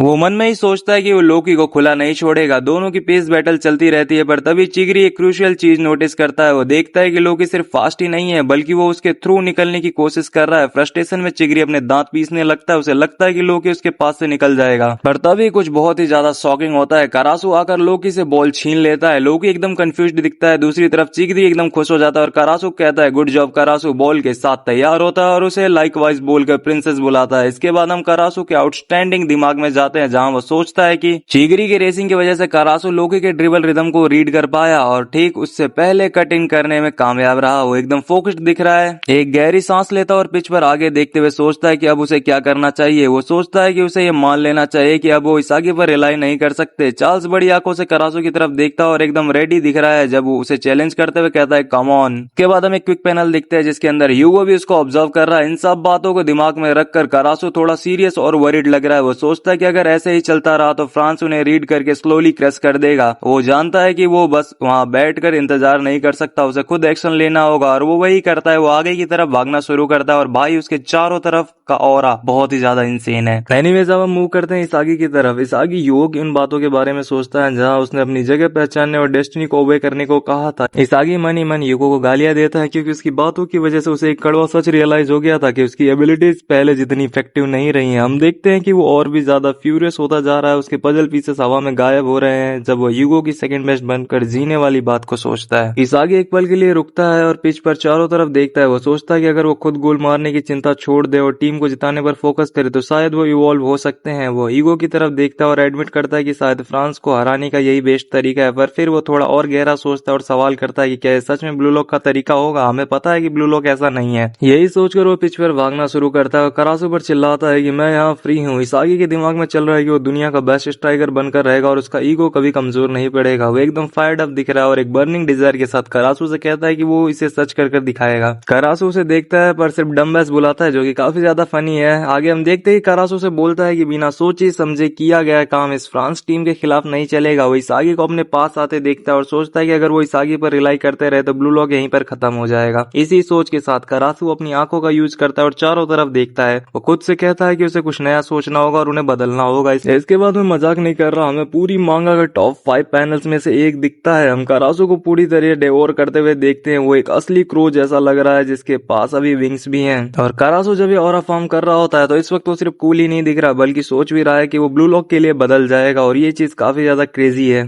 फिर हम उसकी आंखें देखते हैं जो कि एक ब्लैंक स्लेट ऑरा से भरी है। वो कहता है कि वो सेकंड बेस्ट बन जाएगा, वही बात जो ह्यूगो ने इसागी से कही थी, पर करासू इसे अपने ऊपर ले लेता है। करासू इस वक्त गेम का सबसे फ्लैशी बंदा लग रहा है। अपने क्रो विंग्स के साथ वो फ्रांस के प्लेयर बैट से पीछे से एक ड्रिबल मारता है। ह्यूगो इसे देखकर विजिबली शॉक्ड है। उसके नीचे चार्ल्स भी खड़ा है जिसे समझ नहीं आ रहा कि ये हो क्या रहा है। चार्ल्स के राइट में इसागी है जो सबसे ज्यादा शॉक्ड दिख रहा है इस वक्त, क्योंकि करासू ने इस वक्त उसे एक चारे की तरह यूज करा ड्रिबल करने के लिए। वो हैरानी से सोचता है कि क्या करासू सच में खुद गोल मारने जा रहा है। वो कहता है कि उन्होंने ऐसी किसी पैटर्न की प्रैक्टिस नहीं की थी। इसागी करासू को इंटेंसली देखता है और उसकी आंखें ऑरा से जल रही हैं। चार्ल्स एकदम कंफ्यूज्ड है और करासू से कहता है कि उसका वाइब पूरी तरीके से बदल चुका है। गोलकीपर रेनोयर फिर से अपनी टीम को चिल्लाता है कि ब्लू लॉक फिर से अटैक पर है और सबको रेडी रहने को बोलता है, पर हम करासू पर फोकस करते हैं जो बॉल लेकर भाग रहा है। वो खुद से कहता है कि वो शूट नहीं करेगा। वो स्ट्राइकर की तरह सोचना बंद कर देता है। उसके क्रो फेदर्स चारों तरफ उड़ रहे हैं और वो नीडल इन्फॉर्मेशन दिमाग से मिटा रहा है। वो रियलाइज करता है कि उसे खुद को सेकंड बेस्ट की तरह यूज करना होगा और एक नया प्लान डिवाइस करना होगा। बॉटम पैनल में उसकी आंखें फिर से इमोशनलेस और ब्लैंक स्टेट में चली जाती हैं। वो कहता है कि वो उन्हें जिताएगा क्योंकि अब कंट्रोल उसके हाथ में है। वो इसागी, चिगरी और इनकी पोजीशनिंग देखता है और कहता है कि ये सब कचड़े हैं, उसे कुछ अलग करना होगा। तभी हमें एक और अमेजिंग पैनल मिलता है जहाँ करासू अपना हाथ आगे करता है, पर वो हाथ नहीं बल्कि एक पूरा क्लॉ लग रहा है। और इस वक्त समझ में नहीं आ रहा कि भाई इस मांगा का ऑथर आखिर क्या फूक के इन सब चीजों को बना रहा है। करासू कहता है कि इस वक्त गोल के लिए सबसे सुटेबल बंदा एक एक्स्ट्रा ऑर्डिनरी स्ट्राइकर है। ये सुनने में कितना सिक लग रहा है। करासू फील्ड पर ऊपर एक पास निकालता है जो रिन और बाचीरा दोनों के पास से निकल जाता है और दोनों शॉक्ड रह जाते हैं कि करासू इंटेंसली देखता है और कहता है कि उसे किसी की जरूरत है। अब इस इंटेंस मोमेंट में करासू को किसकी जरूरत हो सकती है, वो और कोई नहीं बल्कि हमारा गोट यूरी है। यूरी बॉल को फ्लॉलेसली ट्रैप करता है। जैसे यूरी बॉल ट्रैप करता है करासू की आंखें जलने लगती हैं और वो उसे मेजर सैडिस्ट बुलाकर बॉल लेट गो करने को कहता है। यूरी की आंखें भी करासू की तरह ग्लो करने लगती हैं। वो उसे फेनमी बुलाता है और रोजर दैट कहता है। करासू ने यूरी के पैरों में बॉल पहुंचा दिया और ये पूरा सीन एकदम कोल्डेस्ट है। टेक्स्ट कहता है कि उसने बॉल लेफ्ट साइड में भेज दी है और बॉल सीधा यूरी के पास जाती है। इसके बाद हमें उसके फेस का एक क्लोजअप पैनल दिखता है जहां वो पूरी तरह लॉक्ड इन नजर आ रहा है। उसके ठीक नीचे हम देखते हैं कि उसकी मेटाविजन आइज बाहर निकल रही हैं और वो फायर्ड अप है क्योंकि वो भी वही सोच रहा था जो अभी करासू ने सोचा। वो आगे सोचता है कि इसागी से शुरू होने वाले सारे पैटर्न अब डेड हो चुके हैं। हमें यूरी पिच पर लगभग उड़ता हुआ दिखाई देता है। वो एकदम फास्ट है और करासू उस पर करीब से नजर रख रहा है। यूरी कहता है कि किसी न किसी को तो नया पैटर्न बनाना ही होगा और इस इंटेंस और अनप्रेडिक्टेबल मोमेंट में सिर्फ वो दोनों ही हैं जो ये कर सकते हैं। रेनोयर चिल्लाता है कि यूरी फ्री है और अपनी टीम से उसे तुरंत कवर करने को कहता है। तभी एक बंदा आता है। वो रेनोयर से कहता है कि वो उसे संभाल लेगा, पर भाई वो बंदा एकदम कचरा निकलता है। यूरी उसे ऐसे हैंडल करता है जैसे वो हवा हो और उसे टू स्लो बोलकर साइड निकल जाता है। इसके बाद वो गोल की तरफ देखता है और सोचता है कि उसे शॉट लेना चाहिए, पर तभी फ्रांस के दो प्लेयर अचानक उसके सामने टेलीपोर्ट हो जाते हैं ताकि वो इस फ्यूरियस यूरी को रोक सके। पर जैसे ही वो होता है हम देखते हैं कि एक डार्क टोन में वो बस कहता है नो। उसे दिखता है कि उसके पास अभी कोई कोर्स नहीं है और यहाँ पे कोर्स का मतलब रास्ते से है, इसलिए वो करासू को पास देने का फैसला करता है जो उसके साइड में ही आ रहा है। फ्रांस के प्लेयर शॉक में है कि यूरी ने फिर एक साइड पास दे दिया। यूरी को लगता है कि ये बढ़िया है। वो एकदम सीरियस दिख रहा है और एक्सप्लेन करता है कि उसने उनकी डिफेंसिव लाइन को बिगाड़ दिया है। वो अपने दिमाग में करासू से कहता है कि जाओ और बॉल शूट करो। अब हम मूव करते हैं हमारे क्रो की तरफ जो बॉल ट्रैप करता है। एक प्लेयर पहले से उसकी पूंछ पकड़े हुए है और करासू उससे बैटल कर रहा है। करासू एकदम गुस्से में दिखता है, पर सरप्राइज की बात यह है कि वो उस फ्रांस प्लेयर की वजह से गुस्सा नहीं बल्कि इसलिए है क्योंकि यूरी ने उसे पास दिया। करासू उसे डम्बेस बुलाता है और पूछता है कि उसने खुद शूट क्यों नहीं किया। वो उसे फिर से मेजर सैडिस्ट बुलाता है। इसके बाद हम उनके यूथ टीम के दिनों के कुछ फ्लैशबैक्स देखते हैं। कारासु को पता है कि यूरी का टैलेंट एज ए स्ट्राइकर ज्यादा है, क्योंकि वो दोनों एक ही यूथ टीम में थे। वो यूरी के सॉकर को लेकर पूरी कॉन्फ्लिक्टेड फीलिंग और उसके रिजाइग्नेशन के बारे में सोचता है, और ये भी कि ब्लू लॉक में वो कितना बदल गया है। इस पार्ट के साथ हम नियो इगोइस्ट लीग के काफी सारे मोमेंट्स देखते हैं, ज्यादातर ओवर्स मैच के, जहां उसने अपना रास्ता चुना और एक फुल ऑन प्ले मेकर बनने का फैसला किया। लेकिन अपना क्रो यहाँ पे अपनी स्पीच जारी रखता है और कहता है कि वो उसे शुरू से देख रहा है, इसलिए वो जानता है कि, और ये बोलते वक्त कारासो यूरी को एक सुपर डोप लुकिंग पास वापस देता है। यूरी ये देखकर एकदम शॉक्ड रह जाता है कि कारासो ने उसे बॉल वापस दी और उसका नाम भी लिया। कारासो सोचता है कि ये वही वजह है कि वो यूरी पर चांस ले सकता है, क्योंकि उसके पास एक्स्ट्रा ऑर्डिनरी शूटिंग टैलेंट है। यूरी के पास इस वक्त बॉल है, पर तभी रिन और इसागी दोनों साइड से भागते हुए आते हैं और चिल्लाकर यूरी से बॉल मांगते हैं। एक सेकंड के लिए थोड़ा स्टॉल होता है, पर तभी कारासो उसके पास आता है। कारासो सोचता है कि ये आइडिया उसे तब आया था जब उसने खुद को सेकंड बेस्ट बनने के लिए पूरी तरीके से झोंक दिया। वो यूरी से एकदम ग्रिटी, डार्क और सीरियस टोन में कहता है, just shoot the ball already. वो कहता है कि जीतने का रास्ता सेल्फ सेक्रीफाइस से होकर जाता है। भाई इस वक्त मैं मजाक नहीं कर रहा, कारासो एकदम डीमन लुकिंग क्रिएचर में बदल जाता है। वो इंसेन लग रहा है, उसकी आई बॉल्स उसके फेस से ग्लो कर रही हैं, और ये सब करते वक्त कारासो एक टैंक की तरफ फ्रांस के 2 प्लेयर्स को अकेले रोक रखा है। पता नहीं ये बंदा ये सब कैसे कर लेता है। इसके बाद कारासो डिमांड करता है कि यूरी सीधा उसके सर पर एम करे, और किसी को अपने ही सर पर एम करना कहना काफी ज्यादा क्रेजी है, पर यूरी इसे एक विन विन सिचुएशन समझता है। या तो गोल होगा या वो कारासो के सिर पर बॉल मारेगा। उसकी आंखें जलने लगती हैं और वो कारासो को एक्स्ट्रा ऑर्डिनरी बुलाता है और कहता है कि वो उस पर ट्रस्ट कर रहा है। बिना टाइम वेस्ट किए यूरी बॉल सीधा कारासो के सिर की तरफ मारता है, जिसे कारासो किस्मत से नीचे झुककर डॉज कर देता है। पर भाई एक बार फिर ये पैनल क्या मैजिकल और आउटस्टैंडिंग है। कारासो के पीठ पर सच में बड़े बड़े विंग्स दिख रहे हैं। ये इलीगल होना चाहिए, रेफरी कहाँ है। फ्रांस का प्लेयर्स गेविन एकदम कंफ्यूज्ड है कि क्या हो रहा है। वो एक्सप्लेन करता है कि कारासो ने आखिरी सेकंड में अपना सर नीचे किया ताकि एक छोटा सा शॉर्ट कोर्स बन सके।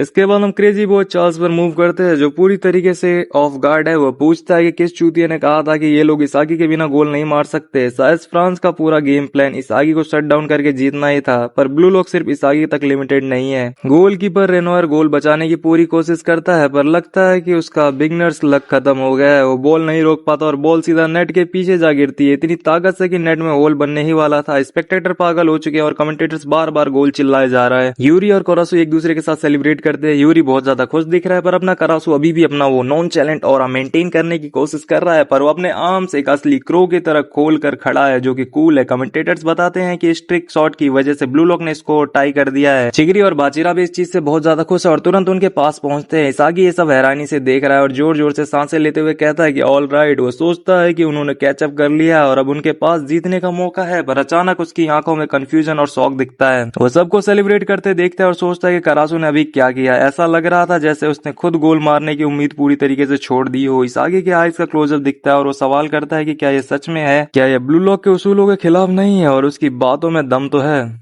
जब इसागी का दिमाग थोड़ा भटक रहा होता है, यूगो उसके पास आता है और पूछता है क्या तुम्हें दिख रहा है। वो कहता है कि भले ही वो इसागी ना हो, पर कोई तो है जिसके पास सेकंड बेस्ट बनने का दिमाग और टैलेंट है। वो हमेशा की तरह मिस्टीरियस एंड में विलन बनने की कोशिश करता है, पर भाई वो हमारे गोड काइजर जैसा कभी नहीं बन पाएगा। वो कहता है कि नॉट बैड ब्लू लॉक, और इसे destructive power of utter suitability बुलाता है। इसागी बस एक ठंडी सांस लेता है, पर यूगो रुकता नहीं है। वो इसागी से कहता है कि एक और चीज है, अगर इसागी फ्रंट लाइन पर सेकंड बेस्ट की तरह एक्ट करना शुरू कर दे तो ब्लू लॉक फ्रांस के सामने टिक पाएगा। ये सुनने में ही कितना इंसेन लग रहा है। वो कहता है कि इसागी के हाथों में टीम की किस्मत है और ये एक बहुत बड़ा बोझ है। इसागी के चेहरे पर वो कंफ्यूजन साफ दिख रहा है और वो साइलेंट खड़ा रह जाता है। वह ठीक तभी कोई आकर इसागी का सर पकड़ लेता है, जिससे इसागी का फेस एकदम फनी हो जाता है। वो प्लेयर इसागी से कहता है कि उसे इग्नोर करो और समझाता है कि उसकी किस्मत एक दूसरे को डेवोर करने से बेस्ट बनना है। हम देखते हैं कि ये बंदा रेन होता है, जो कि इसागी के बालों को पीछे से बहुत ही बेरहमी से खींच रहा होता है और कहता है कि सेकंड बेस्ट होना बहुत ही फीका है। और सच कहूं तो मैं रेन की बात से एक तरह से सहमत भी हूँ, लेकिन इसागी के फेस पर इस वक्त ऐसे एक्सप्रेशन है जैसे वो सबसे सवाल कर रहा हो। वो खुद से पूछ रहा है आखिर सही रास्ता है कौन सा। अब चलते हैं बेंच की तरफ। आनरी बहुत खुश है। वो ईगो को बुलाती है और कहती कि उन्होंने कर दिखाया। कारासो और यूरी ने एक नया अटैक पैटर्न बना लिया है और अब उनके पास जीतने का मौका है। लेकिन ईगो एकदम साइलेंट है और वो आनरी को सीधा ना बोल देता है। उसका लुक एकदम इंटेंस हो जाता है जब वो कहता है कि उसने एक्सपेक्ट नहीं किया था और उसे इस केमिकल रिएक्शन की कोई जरूरत नहीं थी भाई, इसलिए तो ईगो अपना एकदम गोट है। कितना कूल लग रहा है। आनरी को कुछ समझ नहीं आता और वो बस कंफ्यूज्ड होकर उसे देखती रह जाती है। वापस आते हैं रेन और इसागी पर। रेन इसागी के बाल छोड़ देता है और इसागी वहाँ अकेला रह जाता है, ये सोचते हुए कि आखिर वो किस पर यकीन करे। इसके बाद हम करासो, यूरी, रेन, ह्यूगो और ईगो सबको उसके पीछे देखते हैं। इस बीच इसागी एक डार्क शैडो में बदल जाता है और सवाल करता है कि ब्लू लॉक में आखिर ये हो क्या रहा है। कमेंटेटर्स बताते हैं कि ब्लू लॉक जापान ने कैचअप कर लिया है और ये व्हाइट हॉट मैच तो अभी शुरू होता है। जब सब लोग सुपर हैप्पी दिख रहे हैं, इसागी थोड़ा चिंतित है बेचारा। वो पिच के बीच में एकदम अकेला खड़ा है और चारों तरफ एकदम सन्नाटा छा गया है। वो ईगो की तरफ देखता है और उसे ऐसा लगता है जैसे ईगो भी इसागी को ही देख रहा है। इसागी उसका नाम लेता है पर तभी करासु आकर उसे रियलिटी में वापस ले आता है। करासु काफी स्वीट लग रहा है जब वो अपना हाथ आगे बढ़ाता है और इसागी से कहता है कि उन्हें इसी मेथड को यूज करते रहना चाहिए। इसागी के पास इस वक्त बोलने के लिए कुछ नहीं है, पर करासु कहता है कि फ्रांस वाले इसागी को बहुत ज्यादा हैविली कवर कर रहे हैं, इसलिए जो प्लान्स उन्होंने प्रैक्टिस किए थे वो काम नहीं करेंगे। वो कहता है कि वो शॉट सेटअप करने पर फोकस करेगा जैसे उसने अभी किया। फिर उसकी स्वीट एक्सप्रेशन एकदम सीरियस हो जाती है जब वो समझाता है कि वो इसागी के बिना गोल मारने के लिए नए तरीके ढूंढ लेगा। वो पूछता है कि क्या मैं सही नहीं हूँ। इसागी थोड़ा खोया खोया सा है, बस श्योर बोल देता है, लेकिन बात यहाँ खत्म नहीं होती। इसागी इस कन्वर्जेशन में लॉक इन होता है और करासु से पूछता है कि क्या वो स्ट्राइकर के तौर पर अपनी जिंदगी फेंकने के लिए तैयार है। ये चीज सुनकर करासु हैरान रह जाता है। वो कंफ्यूज्ड होकर इसागी से पूछता है कि उसका क्या मतलब है। वो कहता है कि वो कुछ फेंक नहीं रहा है। करासु गहराई में जाता है और कहता है कि उसे पता है इसागी ने भी पहले ये किया है, जैसे जीतने के लिए टेम्परली असिस्ट करना। इसागी सीधा कहता है कि हाँ उसने पहले ऐसा किया है। करासु कहता है कि उसने भी अभी वही चीज करी है। वो कहता है कि अगर स्ट्राइकर की लाइफ की बात करनी है तो गागामारू क्या जो गोलकीपर खेल रहा है या वो सारे लोग जो डिफेंस खेल रहे हैं वो सब स्ट्राइकर्स तो नहीं है। इसागी यहाँ करासु की आर्ग्यूमेंट का जवाब देने में स्ट्रगल कर रहा है। वो बस इतना बोल पाता है कि करासु का ये नया एटीट्यूड उसे सही नहीं लग रहा। करासु को काफी ज्यादा डिसरिस्पेक्टेड फील होता है और वो पूछता है कि अगर इसागी इसी शब्दों में बयान नहीं कर सकता तो वो उसे डिस नहीं कर सकता। तभी हमें एक ऑसम पैनल देखने को मिलता है जहाँ करासु का ऑरा निकल रहा है, चारों तरफ फेदर्स है। वो एक फेनोमेनल पोस्टर के साथ खड़ा होता है और इसागी से कहता है कि कम से कम वो ब्लू लॉक की खातिर बदलने की कोशिश तो कर रहा है। ये सुनते ही इसागी का दिमाग में कुछ क्लिक होता है। वो करासु को रुकने को कहता है और बताता है कि यही वो बात थी जो उसे परेशान कर रही थी।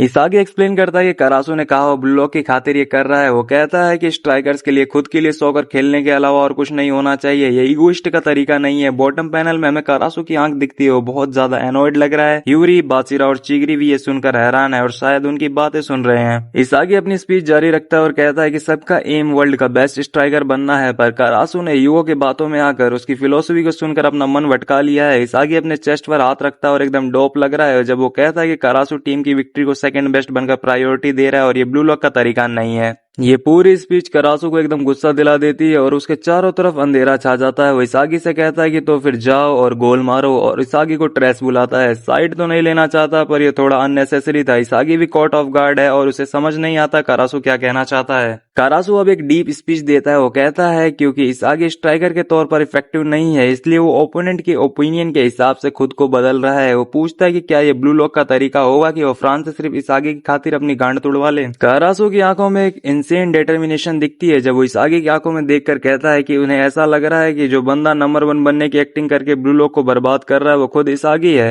और उसे एक ऑर्डिनरी पर्सन बुलाकर बात खत्म करता है, जो कि सच में काफी ज्यादा कड़ी बात है। इसागी ये सुनता है और उसकी पूरी दुनिया एकदम से पलट जाती है। उसका दिमाग एकदम ब्लैंक हो जाता है। इसके बाद वो पूरी तरह लॉक इन होता है और करासु के फेस के पास जाकर चिल्लाकर बोलता है कि वो भी ब्लू लॉक के बारे में ही सोच रहा है। इसागी इतने गुस्से में कि उसकी फेस की नसें इस वक्त फटी जा रही हैं। वो कहता है कि वो भी बहुत मेहनत कर रहा है और अपना दिमाग लगा रहा है कि उसे ब्लू लॉक के बेस्ट के तौर पर कुछ अच्छा परफॉर्म करना चाहिए, लेकिन करासु उसे बीच में ही काट देता है और कहता है कि तुमने अभी खुद ही तो कहा। इसागी इन्हें खुद मानना कि उसने ये सब ब्लू लॉक के लिए किया। करासु पूछता है कि फिर वो इसागी से अलग कैसे हुआ। इसागी को एक रियलिटी चेक मिलता है और उसके पास कहने को कुछ नहीं रहता, लेकिन किस्मत से टीम का कैप्टन आईक्यू सही टाइम पर आ जाता है और दोनों को अलग करता है। वो इसागी का सर थोड़ा हिलाता है और उन्हें चिल रहने को बोलता है। वो स्माइल करते हुए एक्सप्लेन करता है कि दोनों अपनी जगह सही है। वो सजेस्ट करता है कि करासु का मेथड रिजल्ट लाया और इसागी के इगोइस्टिक फिलोसफी भी इम्पोर्टेंट है, तो क्यों ना दोनों का यूज किया जाए। वो अपने दोनों हाथ मिलाता है और कहता है कि वो अपनी पूरी ताकत से लड़ेंगे और ब्लू लॉक को जिताने के लिए एक नया सेफ ढूंढेंगे। वो एक डेवियस स्माइल के साथ पूछता है कि कैसा लगा। इसागी थोड़ा हेजिटेंट है पर श्योर बोल देता है और करासो कहता है कि उसे कोई प्रॉब्लम नहीं है। करासो कहता है कि अब ब्लू लॉक को बदलने का वक्त आ गया है। जब वो ये कहता है हम ईगो को बेंच पर चिल करते हुए देखते हैं, पता नहीं उसके दिमाग में क्या चल रहा होगा। फिर हम फ्रांस टीम पर मूव करते हैं जहां चार्ल्स कहता है कि उन्होंने कैचअप कर लिया है, जो कि उसके लिए बहुत ही एनोइंग है। लोकी कन्वर्सेशन में आगे जुड़ते हुए कहता है कि उसे लगता है ब्लू लॉक को पूरी तरह रोकने से ज्यादा मजा उन्हें खेलने देने में आएगा। ह्यूगो वो डेड लुकिंग बंदा है, लोकी की बात से एग्री करता है और कहता है कि ये सही लग रहा है। वो बताता है कि वो इस फील्ड को उसकी डेस्टिनी की तरफ लीड करता रहेगा और इसी के साथ मैच फिर से रीस्टार्ट होता है जब ह्यूगो साइड में लोकी को बॉल पास करता है, जो उसे तुरंत कैच कर लेता है। लोकी की बॉडी से ऑरा की एक स्टीम निकल रही है, पर उसे रोकने के लिए इस वक्त उसके सामने रेन खड़ा है, जो कि लग रहा है अपने बीस्ट मोड में एंटर करने वाला है। एनीवे वो लोकी को ट्राई करके देखने को बोलता है और उसे एक परफेक्शनिस्ट फ्रीक बुलाता है। रेन कहता है कि वो गोल के लिए इतना तड़प रहा है कि अब वो और बर्दाश्त नहीं कर सकता। दोनों के बीच में मैचअप शुरू हो जाता है। लोकी रेन की ट्रैश टॉक का जवाब देते हुए कहता है कि वो दोनों एक जैसे हैं। लोकी भी इस वक्त गोल के लिए मरा जा रहा है। अब आते हैं इसागी पर, जो अपने ही ख्यालों में डूबा है। वो सोचता है कि उन्होंने फिलहाल के लिए स्ट्रेटेजी तैयार तो कर ली है, पर फंडामेंटल इशू अभी तक सॉल्व नहीं हुआ है। उसके फेस का क्लोजअप दिखता है जब वो अपने इनर मोनोलॉग में कहता है कि करासो और यूरी ने जो गोल मारा उसे दोबारा करना मुश्किल होगा, क्योंकि फ्रांस ने अब उसके लिए तैयारी कर ली है। वो लोकी और रेन की बैटल को देखते हुए सोचता है कि जब तक वो खुद को इफेक्टिव नहीं बनाएगा तब तक कुछ नहीं बदलेगा, पर वो किसी भी हाल में सेकंड बेस्ट बनकर नहीं जिएगा। तभी ह्यूगो दबे पांव इसागी के ठीक पीछे आ जाता है। वो इतना पास है जैसे लगभग उसके अंदर ही हो। वो इसागी के कान के पास जाकर हल्की आवाज में कहता है कि second best is just another kind of ego. Isagi एकदम हैरान रह जाता है कि ये क्रीप उसके फेस के इतने पास कैसे आ गया। वो साइड में देखता है जहां उसके फेसेस एक दूसरे के एकदम सामने हैं और ह्यूगो उसे कहता है कि बेस्ट बनना ही जीने का अकेला तरीका नहीं है। इसागी अभी सोचना शुरू ही करता है कि ह्यूगो उसे क्या बोल रहा है, पर उसे तुरंत एक्ट करना पड़ता है। वो थोड़ा डिस्टेंस मेंटेन करता है और ह्यूगो का हाथ झटक देता है। ह्यूगो रुकता नहीं और कहता है कि ध्यान से सुनो। वो बताता है कि वो उसे अपने सेकंड बेस्ट वाले ईगो के बारे में बताएगा। भाई पहले वाला सीन भले ही सुपर वियर्ड था, पर ये लाइन सच में सुपर कोल्ड थी। इसागी ह्यूगो की हरकतों से काफी कंफ्यूज्ड है और गुस्से में भी है, और इस वक्त मैं उसे ब्लेम नहीं कर सकता। ह्यूगो उसे अपने ईगो के बारे में बताने की जिद करता है और इसागी उसे काफी अनॉयड होकर देखता है। इसी बीच हम लोकी और रिन के डुएल का एक क्विक पैनल देखते हैं जहां लोकी शायद रिन को फेस करने के लिए डर गया है, इसलिए वो चिकन आउट करके बॉल ह्यूगो को पास कर देता है, जो उसे हमेशा की तरह सिक तरीके से ट्रैप करता है। वो अपना लेक्चर शुरू करता है और इसागी से पूछता है कि मैं बेट लगा सकता हूँ कि तुम ये मानते हो कि सेकंड बेस्ट का मतलब वो होता है जो बेस्ट नहीं बन पाया। और ये सवाल पूछने के बाद भी वो इसागी को बोलने का टाइम ही नहीं देता। वो अपना हाथ आगे करता है और कहता है कि ऐसा बिल्कुल नहीं है। इसागी को लगता है ह्यूगो बस अपने आप से ही एपिंग कर रहा है। फिर एक पैनल ईगो का दिखता है और ह्यूगो इसागी से कहता है कि उन्हें उस बॉल कट 4 आइज ने ब्रेन वॉश किया है। ये मानने के लिए उन्हें बेस्ट ही बनना होगा। देखा जाए तो ये बात सच है, पर क्या ये बुरी बात है? एनीवेज हम देखते हैं कि इसागी ये सब सुन के एकदम फ्यूरियस और मैड दिख रहा है और ह्यूगो से कहता है कि चुप हो जा। वो उसके बायस्ड ओपिनियन नहीं सुनना चाहता, पर ह्यूगो एक सीरियस ब्लो मारता है और ये बोल कर की असली बायस्ड तो इसागी खुद है। ह्यूगो बॉल के साथ खेलते हुए इसागी का नाम लेता है और पूछता है कि क्या उसने कभी दूसरों को देखकर ये फील नहीं किया कि वो अपने टैलेंट को वेस्ट कर रहे हैं। जैसे कि ह्यूगो ने ये कहा, इसागी के दिमाग में क्लिक होता है। उसे तुरंत बारो, यूकीमिया और यूरी की याद आती है, जिन्हें देखकर उसे ऐसा फील हुआ था कि वो अपना पोटेंशियल वेस्ट कर रहे हैं। ह्यूगो की आंखों का क्लोजअप दिखता है। वो सीरियस है जब वो बताता है कि उसके साथ ये तब से है जब से उसे याद है। हमें ह्यूगो का एक यंगर वर्जन दिखाया जाता है जहां वो सोच रहा है कि सब लोग अपने आप को लेकर इतने इग्नोरेंट क्यों हैं। लोग वो चीजें क्यों ही करना चाहते हैं जो कर ही नहीं सकते और उन चीजों की तमन्ना करते हैं जो उनकी रीच से काफी ज्यादा बाहर है। वो कहता है कि ये देखकर वो पागल हो जाता है। फिर हम थोड़े बड़े ह्यूगो को देखते हैं जो गियर्स के फील्ड में खड़ा है। वो एक्सप्लेन करता है कि जब वो लोगों को फेल होते देखता है क्योंकि उनका टैलेंट और सेल्फ इमेज मैच नहीं करती, तो उसके मन में उनके मैकेनिज्म को ठीक करने की चुल मच जाती है। वो कहता है कि वो नेचुरली इस सेंसिटिविटी के साथ पैदा हुआ है और वो इसे रोक नहीं सकता। इसके बाद वो एक गियर ऐप करता है और पूरे सीरीज का सबसे कोल्डेस्ट नटमैग मारता है। भाई ये सीरियस था। ये नटमैग करते वक्त वो बताता है कि यह वही वजह है जब भी वो लोगों से मिलता है वो उन्हें बताता है कि अगर तुम ये करोगे तो चीजें बेहतर होंगी, या ये ट्राई करोगे तो तुम उसे हरा सकते हो, या फिर ये करोगे तो तुम ज्यादा पॉपुलर होगे या ज्यादा लव्ड बनोगे। बाय द वे जब वो इतनी येपिंग कर रहा था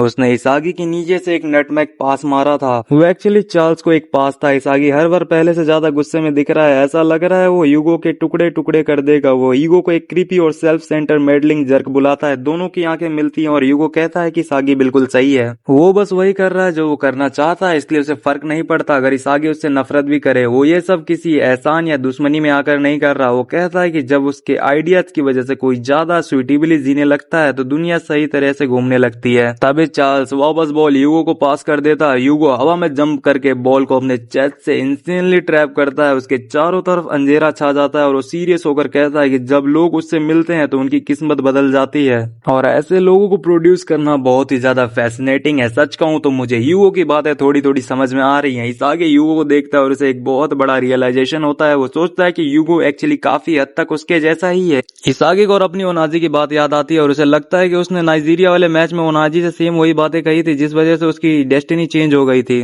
ह्यूगो कहता है कि यही चीज जिंदगी को जीने लायक बनाती है। वो कहता है कि वो ये जानना चाहता है कि वो क्यों पैदा हुआ। भाई ह्यूगो इस चैप्टर में काफी ज्यादा क्रेजी चीजें कर रहा है और ये फिलोसफर वाली बातें तो एकदम एक नंबर है, लेकिन वो सिर्फ बातों से नहीं बल्कि फील्ड पर भी कुकिंग ही कर रहा है। वो एक गियर अप करता है और इसागी से दूर निकलने लगता है। रियो ये देखकर एनोयड है कि ह्यूगो इसागी से फ्री हो गया। आईक्यू तुरंत चिल्लाकर सबको पास के लिए रेडी रहने को बोलता है और हमारा एनालिटिकल क्रो आईक्यू को डेम्बस बोलकर कहता है कि वो पहले से ही नजर रख रहा है। ह्यूगो टॉप स्पीड में भागते हुए कहता है कि उसका टैलेंट दूसरों को बदलने के लिए सूटेबल है ताकि दुनिया घूमती रहे, इसलिए उसने कभी स्ट्राइकर बनने का नहीं सोचा पर वो वर्ल्ड कप जीतना चाहता है एज अ सेकंड बेस्ट और मिडफील्डर। वहीं साइड में इसागी पूरी तरह ताकत लगा रहा है ह्यूगो के करीब पहुंचने की और उस गैप को खत्म करने की। पर इसागी इस वक्त स्ट्रेस में है। ह्यूगो एकदम काम है। वो इसागी से पूछता है कि क्या उसे पता है वर्ल्ड कप सबसे ज्यादा बार किसने जीता है। वो है पहले द सॉकर किंग, जो कि अकेला ही ये रिकॉर्ड होल्ड करता है। वापस गेम में आते हैं जहां लोकी स्मक कर रहा है। वो ह्यूगो के सामने और उसे आने को कहता है, पर सिर्फ लोकी ही नहीं चार्ल्स भी आईक्यू के पीछे आ जाता है और कहता है कि ह्यूगो उसे पास देगा, ना कि लोकी को। पर तभी हमें ह्यूगो की आंख का एक कोल्ड क्लोजअप दिखता है जो एक स्पिनिंग गियर की शेप में है। भाई ये सिक है। इसका मतलब ह्यूगो का अपना ओरिजिनल मेटाविजन डिजाइन है। ह्यूगो कहता है कि ये वही वजह है कि वो वर्ल्ड कप 4 बार जीतेगा। उसका ईगो इंसेन है। फुटबॉल की सबसे मुश्किल ट्रॉफी को लगातार 4 बार जीतने की बात कर रहा है और हम देख सकते हैं कि उसकी बॉडी में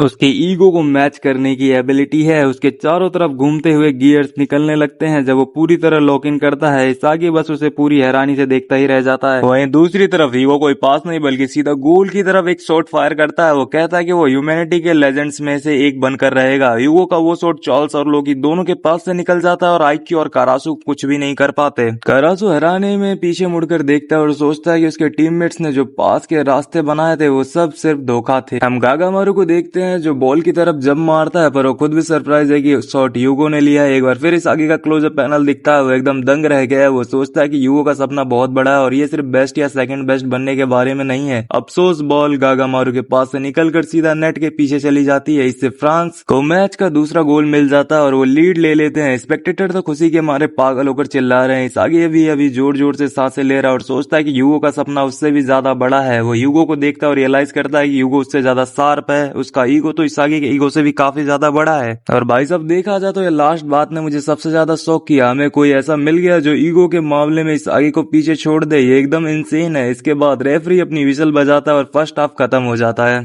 फिर हमें एक और माइंड ब्लोइंग पैनल दिखने को मिलता है जहां ईगो लेजिट हाफ ह्यूमन और हाफ मशीन लग रहा है। वो इसागी से पूछता है कि क्या उसे अभी भी सेकंड बेस्ट का आइडिया बुरा लगता है। सच कहूं तो अगर मैं इसागी की जगह होता तो शायद मैं हाँ मान लेता, क्योंकि ऐसा गोल देखने के बाद कोई भी शौक से भर जाएगा। लेकिन कहानी यहाँ खत्म नहीं होती। हम बेंच पर मूव करते हैं जहाँ ईगो किसी को तैयार होने के लिए बोलता है और कहता है कि अगली बारी उनकी है और वो सेकंड हाफ में स्टार्ट करेंगे और वो उन्हें अपना डबल जोकर बुलाता है। और भाई वो और कोई नहीं बल्कि बारो और सीधो है। ये एकदम क्रेजी है क्योंकि हमने इन दोनों को नियो ईगोइस्ट लिख के बाद कभी देखा ही नहीं। उन दोनों की आंखों में इस वक्त ब्लड लस्ट और आग भरी हुई है और हमें पता है कि ये दोनों फील्ड पर जाकर तबाही मचाने वाले हैं। फर्स्ट हाफ खत्म होने के बाद हम देखते हैं कि ब्लू लॉक जापान के लॉकर रूम में है जहाँ सब थोड़ा रिलैक्स कर रहे हैं और सोच रहे हैं कि अभी क्या हुआ। सबसे पहले हम आईक्यू के पास जाते हैं जो स्माइल करते हुए कहता है कि उसे समझ आ रहा है कि फ्रांस दुनिया की नंबर 1 टीम क्यों है। और वो यहीं पर नहीं रुकता, आगे वो कहता है कि ह्यूगो सच में पागल है। इसके बाद हम अपने बाचीरा को देखते हैं जो अपनी वाटर बोतल से पानी पी रहा है और वो कुछ ज्यादा ही प्यारा लग रहा है। वो कहता है कि फ्रांस हमसे सिर्फ एक गोल आगे है और अगर सेकंड हाफ में वो अपनी स्ट्रेटेजी को चेंज करते हैं तो उनके पास जीतने का अभी भी मौका है।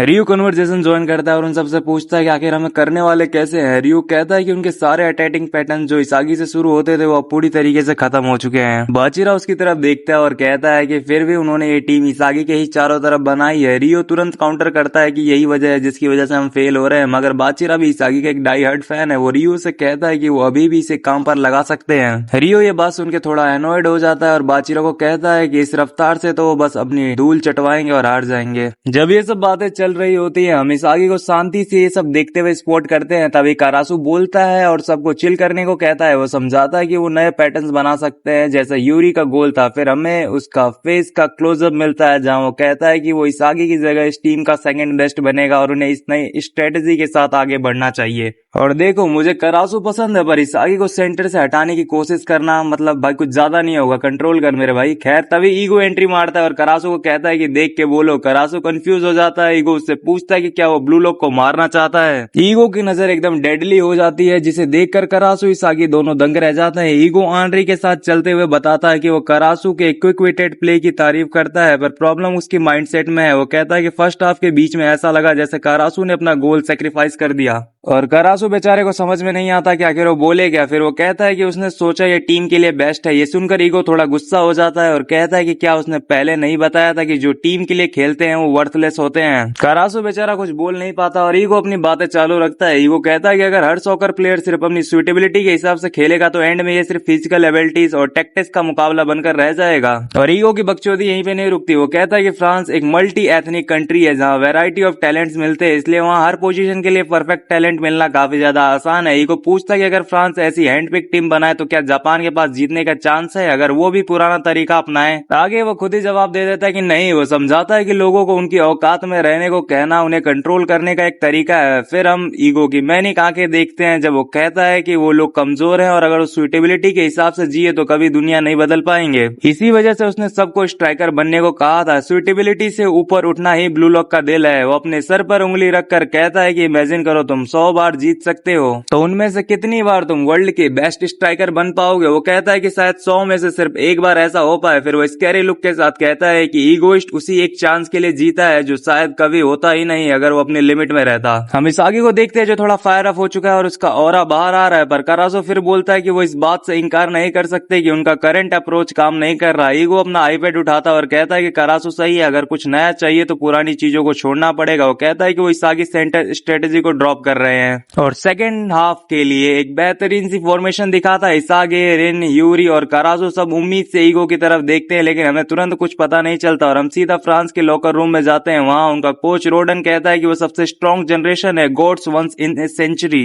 वो कहता है कि ये टैलेंट सिर्फ फ्रांस की हिस्ट्री नहीं बल्कि सॉकर का हमेशा के लिए बदल देगा। वो कूल बनने की कोशिश करता है पर ईगो जैसा कभी नहीं बन सकता वो बड़वा। वो अपनी टीम ली ब्लूज को हिस्ट्री बनाने भेजता है। सारे नो नेम कैरेक्टर एक्साइट हो जाते हैं पर लोकी चार्ल्स और यूगो को कोई फर्क नहीं पड़ता। फ्रांस की टीम जब बाहर आ रही होती है लोकी चार्ल्स को बुलाता है और कहता है कि उसे इस हाफ में और ज्यादा लाइन ब्रेकिंग पासेस चाहिए। लोकी स्ट्रेच करते हुए कहता है कि अगर वो गोल किए बिना मैच खत्म करेगा तो अर्थ सैड हो जाएगी। चार्ल्स स्मग करता है और कहता है कि ठीक है, मैं तुम्हें कुछ नेस्टी पासेस जरूर दूंगा। तभी वहां पर यूगो आता है और लोकी और चार्ल्स के गले में हाथ डालता है। यूगो सच में कुछ ज्यादा ही लंबा है। वो कहता है कि मैच ऐसे खत्म नहीं होगा, ये थोड़ा मैसी होने वाला है। फिर वो पिच की तरफ देखते हैं और यूगो कहता है कि ब्लू लॉक ने वही रास्ता चुना जो सबसे बेस्ट है। और तब हम देखते हैं कि अगर यूगो किस बारे में बात कर रहा था। कुनेगामी, बारो और सीडो पिच पर एंटर कर चुके हैं और अपना सब कुछ देने के लिए तैयार हैं। शिडो पागलों की तरह कहता है कि उसके सेल्स चिल्ला रहे हैं। बारो इंसेन लग रहा है, अपने रिस्ट हैंड्स को मुंह से फिक्स कर रहा है और कहता है कि शिकार का वक्त हो गया है। फिर कुनेगामी है जो थोड़ा ईमो है पर डोप लग रहा है, वो उन्हें बीस्ट बुलाता है। फॉर्मेशन में हम देखते हैं कि रेन मिडल में है और सीडो और बारो विंग्स पर है। कुनेगामी को मिडफील्ड में इसागी और करासु के साथ रखा गया है। बेंच पर बैठे प्लेयर्स को देखकर बाचीड़ा थोड़ा सैड है कि उन्हें निकाल दिया गया और नीको कहता है कि रोने से कुछ नहीं होगा। वही चिगरी साइड से कुनेगामी को एंकरेज कर रहा है। इसागी अकेला पिच पर खड़ा है, सोचता है कि ये एक ऑल आउट ऑफेंस फॉर्मेशन है। वो रेडी है क्योंकि उसकी स्ट्रेटेजी खत्म हो चुकी है। वो ईगो को देखता है और सोचता है कि उसके सामने कोई खड़ा है जो उससे ज्यादा टैलेंटेड है। ये वर्स्ट पॉसिबल सिचुएशन है पर फिर भी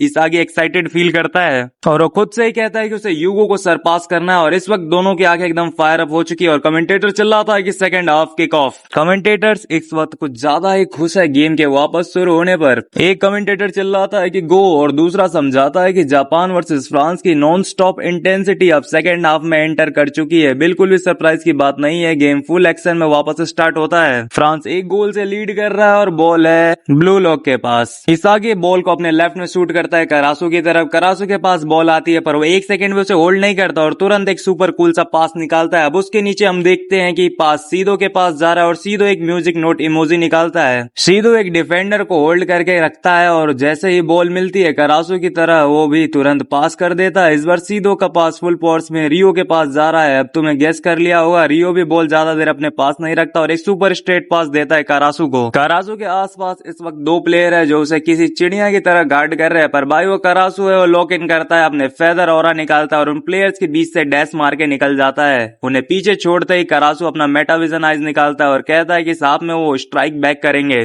फिर हम कुछ फ्रेंच प्लेयर के रिएक्शंस देखते हैं, जहां हम देखते हैं कि चार्ल्स स्मग करते हुए कहता है कि ये इंटरेस्टिंग है। लोग एक्सप्लेन करता है कि इन्होंने अपनी पूरी स्ट्रेटेजी को बदल दिया है और यूगो एग्री करता है और कहता है कि ये पहले से बिल्कुल अलग है।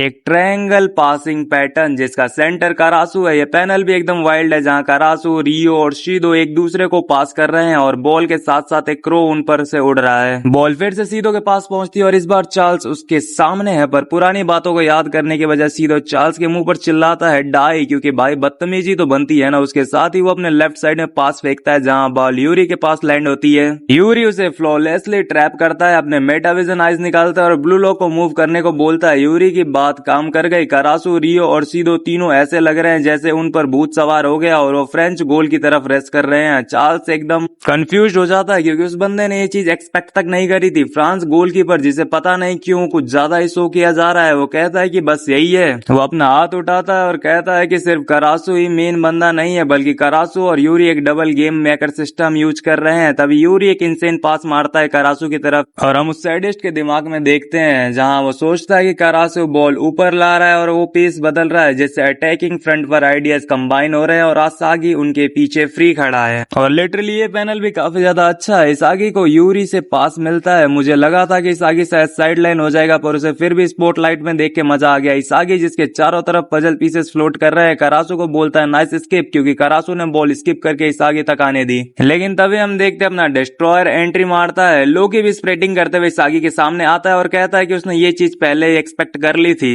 और ये चीज देखकर इसागी की आंखें और भी फायर्ड अप हो जाती हैं और इसका मेटाविजन बाहर आता है। वो अपने दिमाग में लोकी से पूछता है कि इसके बारे में क्या ख्याल है। तभी वो चिल्लाकर रेन को बुलाता है जो उसके साइड में ही दिखता है और इसागी उसे फ्लॉलेसली पास कर देता है। रेन एकदम इंटेंस और लॉक्ड इन लग रहा है और कहता है कि here comes A surprise combo. अब लोकी को इसागी की वजह रेन को गार्ड करना पड़ता है, जिससे इसागी फ्री हो जाता है। रेन वापस इसागी को पास देता है, एक इगोइस्टिकल 1-2 पास, पर अफसोस लोकी फिर से बीच में आ जाता है और कहता है कि वो लोग बहुत स्लो हैं और अभी उनकी रेंज में है। वो डैश मार के इसागी के पास जाता है जिसके पास इस वक्त बॉल है। नीचे वाला पैनल में दोनों हेड टू हेड बैटल कर रहे हैं। बॉल के लिए लग रहा है कि लोकी इसागी पर भारी पड़ रहा है, पर फिर भी हम इसागी के ब्रेन में जाते हैं। वहाँ बहुत सारे पजल पीसेस है और वो सोचता है now for one more surprise connection. वो हंग्री लायन को आवाज देता है आने के लिए और फिर हम देखते हैं कि इसागी बॉल पास करता है बारो की तरफ। बारो इस वक्त एकदम मैनिक लग रहा है और पूरी जान लगाकर बॉल की तरफ रस करता है और फाइनली हमें उसकी फ्यूरियस आइज दिखती हैं। वो अनाउंस करता है कि अब नेस्टी होने का वक्त आ गया है। अपने सिग्नेचर लाइटनिंग स्ट्राइकर्स के साथ उसके सामने दो फ्रेंच डिफेंडर्स और गोलकीपर है, पर क्या वो उसे रोक पाएंगे?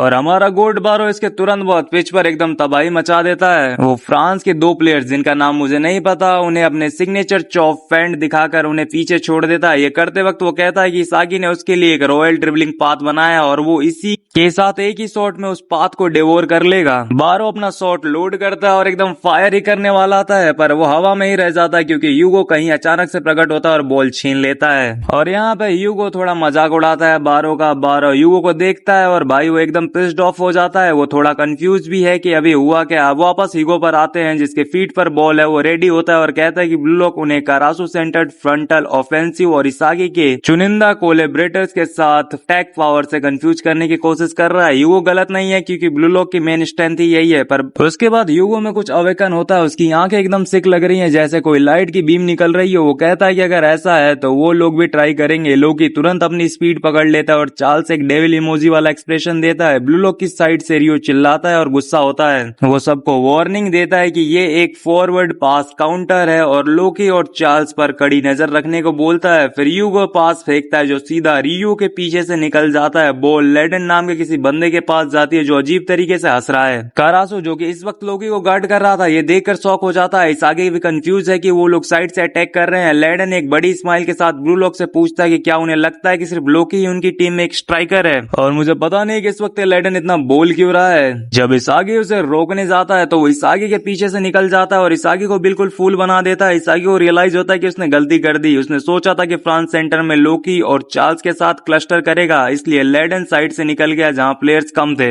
लेडन कहता है कि इट्स बीट डाउन टाइम, जो सुनने में थोड़ा कूल है। बेंच पर आनरी सुपर वरीड, वो कहती है कि फ्रांस ने तुरंत एक काउंटर स्ट्रेटेजी बनाई और लेजर फोकस्ड अटैक पैटर्न पर स्विच कर दिया। हम यूगो और ईगो को एक साथ देखते हैं जो कह रहे हैं कि अगर ब्लू लॉक हाइपर ऑफेंस चाहता है तो फ्रांस भी हाइपर ऑफेंस देगा, और इस चीज को ये लोग एक खुला मुकाबला बुलाते हैं। वर्ल्ड का नंबर 1 टीम जो कि फ्रांस है, उसका कोच रोडन अपनी टीम से कहता है कि आग लगा दो और आर पार का मैच खेलो। लेडन बिना वक्त गवाए बॉल को गोल की तरफ शूट करता है। आईक्यू के बिल्कुल पीछे से गागामारू इस शॉट को बहुत क्लोजली देख रहा है। वो सोचता है कि क्या यह शॉट है या पास पर, और रियलाइज करता है कि सीधा अंदर जाएगी। अगर उसने टच नहीं किया तो वो बाहर निकलता है। पर तभी लोकी हवा में सुपर हाई जंप मारता है। करासू और आईक्यू उसके पीछे हैं और दोनों की सांसें इस वक्त फूली हुई हैं जैसे मरने वाले हों। लोकी के चेहरे पर एक स्मक आती है और वो सीधा गागामारू की आंखों में देखता है, और गागामारू की इस वक्त फट के हाथ में आ चुकी थी क्योंकि फ्रांस का अब तीसरा गोल होने वाला था। पर तभी हमारा गोट कुनेगामी लास्ट सेकंड में आ जाता है। लोकी की जगह कुनेगामी बॉल को हेड करके बाहर निकाल देता है और ब्लू लॉक को डिजास्टर से बचा लेता है, और उसकी आंखें इस वक्त कुछ ज्यादा ही डिटरमाइंड लग रही हैं। और वो फ्रांस से कहता है कि अगर लड़ाई चाहिए तो उसे भी गिनती में रखना जरूर। इसके बाद हमें एक पास्ट का सीन दिखाया जाता है जहां हम देखते हैं कि ईगो ने एक स्पेशल लेटर लिखा था कुनेगामी के लिए, जिसमें ईगो ने कहा था कि उसके सारे सवालों के जवाब उसे बैटल में मिलेंगे और उसे अल्टीमेट फिजिकल कॉम्बैट वॉरियर बनना होगा। साथ ही हम कुनेगामी को बॉक्सिंग करते हुए वाइल्ड होते देखते हैं। फिर ईगो एक्सप्लेन करता है कि उसने कुनेगामी को जो स्पेशल ट्रेनिंग दी उसका फोकस कॉम्बैट स्पोर्ट्स वाली स्पेसिंग की समझ बढ़ाने के लिए है और एक ऐसी फिजिक बनाने पर जो फिजिकल कोलिजन में उसे गिरने ही ना दे। ईगो कहता है कि ये एसेट्स किसी स्ट्राइकर के लिए तो काम आएंगे ही, पर ये ऐसे वेपन्स है जो उसे किसी पोजीशन में एक्सेल करवाएंगे। आनरी वहां खड़ी कहती है कि इसलिए ईगो ने इस हाफ में कुनेगामी को डिफेंसिव मिडफील्डर के तौर पर स्वैप किया है। बॉल हवा में उड़ रही है और ईगो कंटिन्यू करता है कि सीधो और बारो को एक साथ यूज करके उन्होंने काउंटर अटैक करना तो आसान बना दिया है क्योंकि ऑफेंस पर बहुत प्लेयर्स है। पर इस मैच में कुनेगामी अपने शरीर को एक शील्ड की तरह यूज करेगा फ्रांस के काउंटर्स रोकने के लिए। ईगो उसे टीम का डिफेंसिव टैंक बुलाता है। कुनेगामी जब जमीन पर लैंड करता है भाई उसका ऑरा और स्वैग एकदम इंसेनली कूल लग रहा है। स्पेक्टेटर भी उसके लिए पागल हो रहे हैं। अब बॉल पहुंचती है हमारे आर्यू के पास जो कि इस वक्त लेडन के साथ एक बैटल में है, पर आर्यू डिटरमाइंड है कि वो इसे जारी रखेगा। कमेंटेटर्स बोल रहे हैं कि बाजी पलट गई है और ब्लू लॉक जापान अब अपना काउंटर अटैक कर रहा है। आर्यू बॉल यूरी को पास करता है। इस आगे फील्ड पर भागते हुए सोचता है कि ईगो की स्ट्रेटेजी अभी काम तो कर रही है। उसने अपना मेटाविजन ऑन रखा है और वो सोच रहा है कि करासू अभी अटैक का सेंटर है, जिस वजह से इस आगे फॉर्मेशन के पीछे रहकर दुश्मन की वीक स्पॉट्स पर अटैक कर सकता है। और यही है ईगो की बनाई गई एक स्ट्रेटेजी, इसका नाम है टू साइडेड स्ट्रेटेजी। यूरी रियो को भागने के लिए कहता है और बॉल उसे पास करता है। रियो बॉल को फ्लॉलेसली ट्रैप करता है और कहता है कि मुझ पर छोड़ दो। इस आगे फिर आगे सोचता है कि वो लोग फ्रांस की टीम के साथ पहले आपसे ज्यादा बेटर परफॉर्म कर रहे हैं और इसे दुश्मन तक थक रहे हैं। लेडन की सांसें इस वक्त फुली हुई है और वो कहता है कि ये बैक एंड फोर्थ काफी ज्यादा रफ है, पर उसके नीचे गेविन है जो लेडन को हर हाल में चिपके रहने को बोलता है। पर अपना इसागी अभी भी एक बात को लेकर काफी ज्यादा परेशान है। पर तभी यूगो आता है और कहता है कि हेलो रियो, और उसे बोलता है कि वो उसे बचकर निकलने नहीं देगा। रियो थोड़ा एनोइड लगता है और यूगो को कहता है कि उसकी आंखें अच्छी है, पर फिर भी उसे बटरफ्लाई लेसेस बुलाता है। भाई ये काफी ज्यादा हार्ड है। इसागी वापस अपने थॉट्स में जाता है कि वो यूगो को हराने का रास्ता विजुअलाइज नहीं कर पा रहा है। वो थोड़ा वरीड है कि अगर वो इस टीम का सेकंड बेस्ट बन जाए और सिर्फ पासिंग पर फोकस करे तो अटैक आसान हो जाएगा, पर वो वही करेगा जो यूगो ने कहा था। वो जानता है कि ईगो ने उसे इस रोल में नहीं देखना चाहा है। अगर उसे वर्ल्ड बेस्ट स्ट्राइकर बनना है तो उसे ईगो को हराने के लिए अपनी थ्योरी ढूंढनी होगी और अपना खुद का गोल करना होगा। इसागी अब गोल के लिए पहले से कहीं ज्यादा डिटरमाइंड लग रहा है। तभी अचानक बारो आता है और इसागी से कहता है कि तुम नहीं लग रहे। बारो कहता है कि उसे इसागी से गोल की स्मेल बिल्कुल भी नहीं आ रही। बारो एकदम डिसअपॉइंटेड फेस के साथ बोलता है कि ईगो के ऑर्डर्स के हिसाब से प्लान ये था कि इसागी अपने मूव से गोल स्कोर करे, पर अभी वो बिल्कुल यूजलेस है। बारो इसागी को बोलता है कि इस मैच में तुम किंग नहीं हो। भाई किंग के मुंह से ये सुनना काफी वाइल्ड है। इसागी शौक में है कि क्या बारो ने इंस्टिंक्टिवली महसूस कर लिया कि इसागी का विजन अभी कितना कमजोर है। बारो फुल फोर्स में भागते हुए कहता है कि अब नया खाना ढूंढना होगा और वो किसी और नए बंदे को डेवोर करने के लिए निकल जाता है। पर तभी आसमान में एक क्रो दिखता है। कारासू का टाइम आ गया है। कारासू पिच के बीच में खड़ा सोच रहा है कि वो और इसागी एक जैसे हैं। दोनों की शौक और इंटेलिजेंस और ब्लू लॉक आने की वजह भी सेम ही थी, पर उसके सपने और जो रोल उसे मिल रहे हैं उनके बीच में एक बहुत बड़ा गैप है। वो बॉल को मैनिपुलेट करने और बैलेंस अटैक सेट करने में ज्यादा बेस्ट है, मतलब वो मिडफील्डर के लिए ज्यादा सुइटेड है। फिर भी उसने स्ट्राइकर बनने का सपना नहीं छोड़ा और ब्लू लॉक में टिकने के लिए लड़ा। पर धीरे धीरे इसागी और उसके बीच का गैप बढ़ता गया और इसागी स्पॉटलाइट में आ गया। करासू को गुस्सा आता है कि वो हमेशा साए में रह गया। वो हमेशा सोचता था कि इसागी के पास ऐसा क्या है जो उस बेचारे के पास नहीं है। करासो इस वक्त ईगो का शुक्रगुजार है, पर अब वो सोच रहा है कि उसे ईगो की फिलोसफी की जरूरत है भी या नहीं है। ईगो की बातों ने उसे गहरी चोट पहुंचाई है, क्योंकि उसे लगा कि इसागी को नंबर 1 रखना ब्लू लॉक की लिमिट है। फिर गेम में करासो अपना मेटाविजन ऑन करके रियो से पास मांगता है। करासो बॉल ट्रैप करता है और सोचता है कि अगर वो सेकंड बेस्ट है तो वो ब्लू लॉक को बदल सकता है। ह्यूगो भी कहता है कि करासो वाकई बहुत अच्छा है। करासो एकदम सीरियस होकर कहता है कि ये मेथड शायद कंप्लीट आंसर ना हो, पर फिलहाल के लिए ये एक फ्यूचर के लिए चॉइस है, जहां उसे अपने स्ट्राइकर बनने का सपना नहीं छोड़ना पड़ेगा। आईक्यू स्मक करता है और कहता है कि नाइस चेंज है। बारो उसे पास देने को बोलता है और यूरी उसे वंडरिंग क्रो बुलाता है। करासो किसी क्रो बीस्ट में ट्रांसफॉर्म होते हुए दिखता है और सोचता है कि अगर उसने यहाँ गोल क्रिएट कर दिया तो वो इसागी को हरा देगा और ब्लू लॉक को अपनी टीम बना लेगा। वो फ्रांस के प्लेयर्स के बीच में से एक बहुत ही बेहतरीन सा झकास पास निकालता है। करासो एक डेमियस स्माइल के साथ इसागी को कहता है कि उसका सीक्रेट वेपन सीधो होने वाला है, वो डीमन जिसे इसागी हैंडल नहीं कर सकता। सीधो के पास बॉल आती है और वो एक बड़ी स्माइल के साथ कहता है कि उसका ईगोटिज्म फटने के लिए तैयार है। इसके बाद के पैनल में हम करासो और इसागी को टॉप पर देखते हैं और फिर दिखता है सीधो, जिसके चारों तरफ इस वक्त एक बहुत ही खतरनाक डीमन है और यहाँ पे लग रहा है कि ब्लू लॉक फुटबॉल के बारे में नहीं रहा। इसागी सोचता है कि करासो अब सीधो को अपना मैन वेपन की तरह यूज कर रहा है। उसके बाद हम सीधो को देखते हैं जो हमेशा की तरफ फ्रीकी लग रहा है। वो अपनी जीभ निकाल कर कहता है कि अब इस गोल्ड लोड को ब्लास्ट करने का वक्त आ गया है। और वहीं साइड में हमें चार्ल्स दिखता है जो इसागी के बिल्कुल पास है। चार्ल्स बहुत जोर जोर से हंसने लगता है और कहता है कि सीधो फाइनली यहाँ है, और एंड में वो अपना डीमन इमोजी भी ऐड करता है। इतना ही नहीं, चार्ल्स ये भी कहता है कि वो उसके साथ नियो इगोइस्ट लीग में खेल चुका है, तो वो जानता है कि करासो और सीधो की जोड़ी कितनी खतरनाक है। इसके बाद हम करासो के दिमाग में झांकते हैं जो सीधो को फील्ड पर पागल होते हुए देख रहा है। वो सोचता है कि उन्हें ईगो के आने से पहले स्कोर करना ही होगा। करासो के एनालिसिस के हिसाब से सीधो चाहे कहीं भी हो या कहीं भी खेले, वो इतना स्ट्रांग और डर पैदा करने वाला है और वो एक ऐसा प्लेयर है जो हर एक सिचुएशन में सेम ही रहता है। फिर सीधो को एक क्लोजअप दिखता है जो एकदम डिटरमाइंड लग रहा है। करासो कंटिन्यू करता है कि अगर पॉजिटिव बोले तो वो अपने आप को एक्सप्रेस करने में जीनियस है, पर नेगेटिव साइड ये है कि वो बिना सोचे समझे इतनी एनर्जी रिलीज करता है कि उसके आसपास के बंदे से बिना इन्फ्लुएंस हुए रह ही नहीं पाते। तभी सीधो जो होता है वो बॉल पास कर देता है यूरी की तरफ जो उसे फ्लॉलेसली ट्रैप करता है। करासो सोचता है कि सीधो के साथ दिखने का मतलब या तो खुद बदल जाओ या उसके खिलाफ खड़े हो जाओ। बात करने का बस एक यही रास्ता है। वो सीधो को एक ऐसा डीमन बुलाता है जिस पर तुम अपने ईगो टेस्ट कर सकते हो। भाई सीधो का ये डिस्क्रिप्शन अब तक का सबसे बेस्ट है। फिर इस आगे फील्ड पर ऊपर भागते हुए कहता है कि वो समझ गया है। वो सोचता है कि उसने कभी इमेजिन भी नहीं किया था कि सीधो के साथ उसका कोई केमिकल रिएक्शन होगा। वो थोड़ा वरीड है और सोचता है कि क्या ऐसा इसलिए है क्योंकि वो ओपोनेंट्स के हिसाब से खुद को बहुत ज्यादा अडेप्ट कर लेता है, पर फिर वो उस थॉट को साइड में रखता है और कहता है कि शायद ऐसा इसलिए है क्योंकि वो स्कोर करने के लिए दूसरों को डिवोर कर लेता है।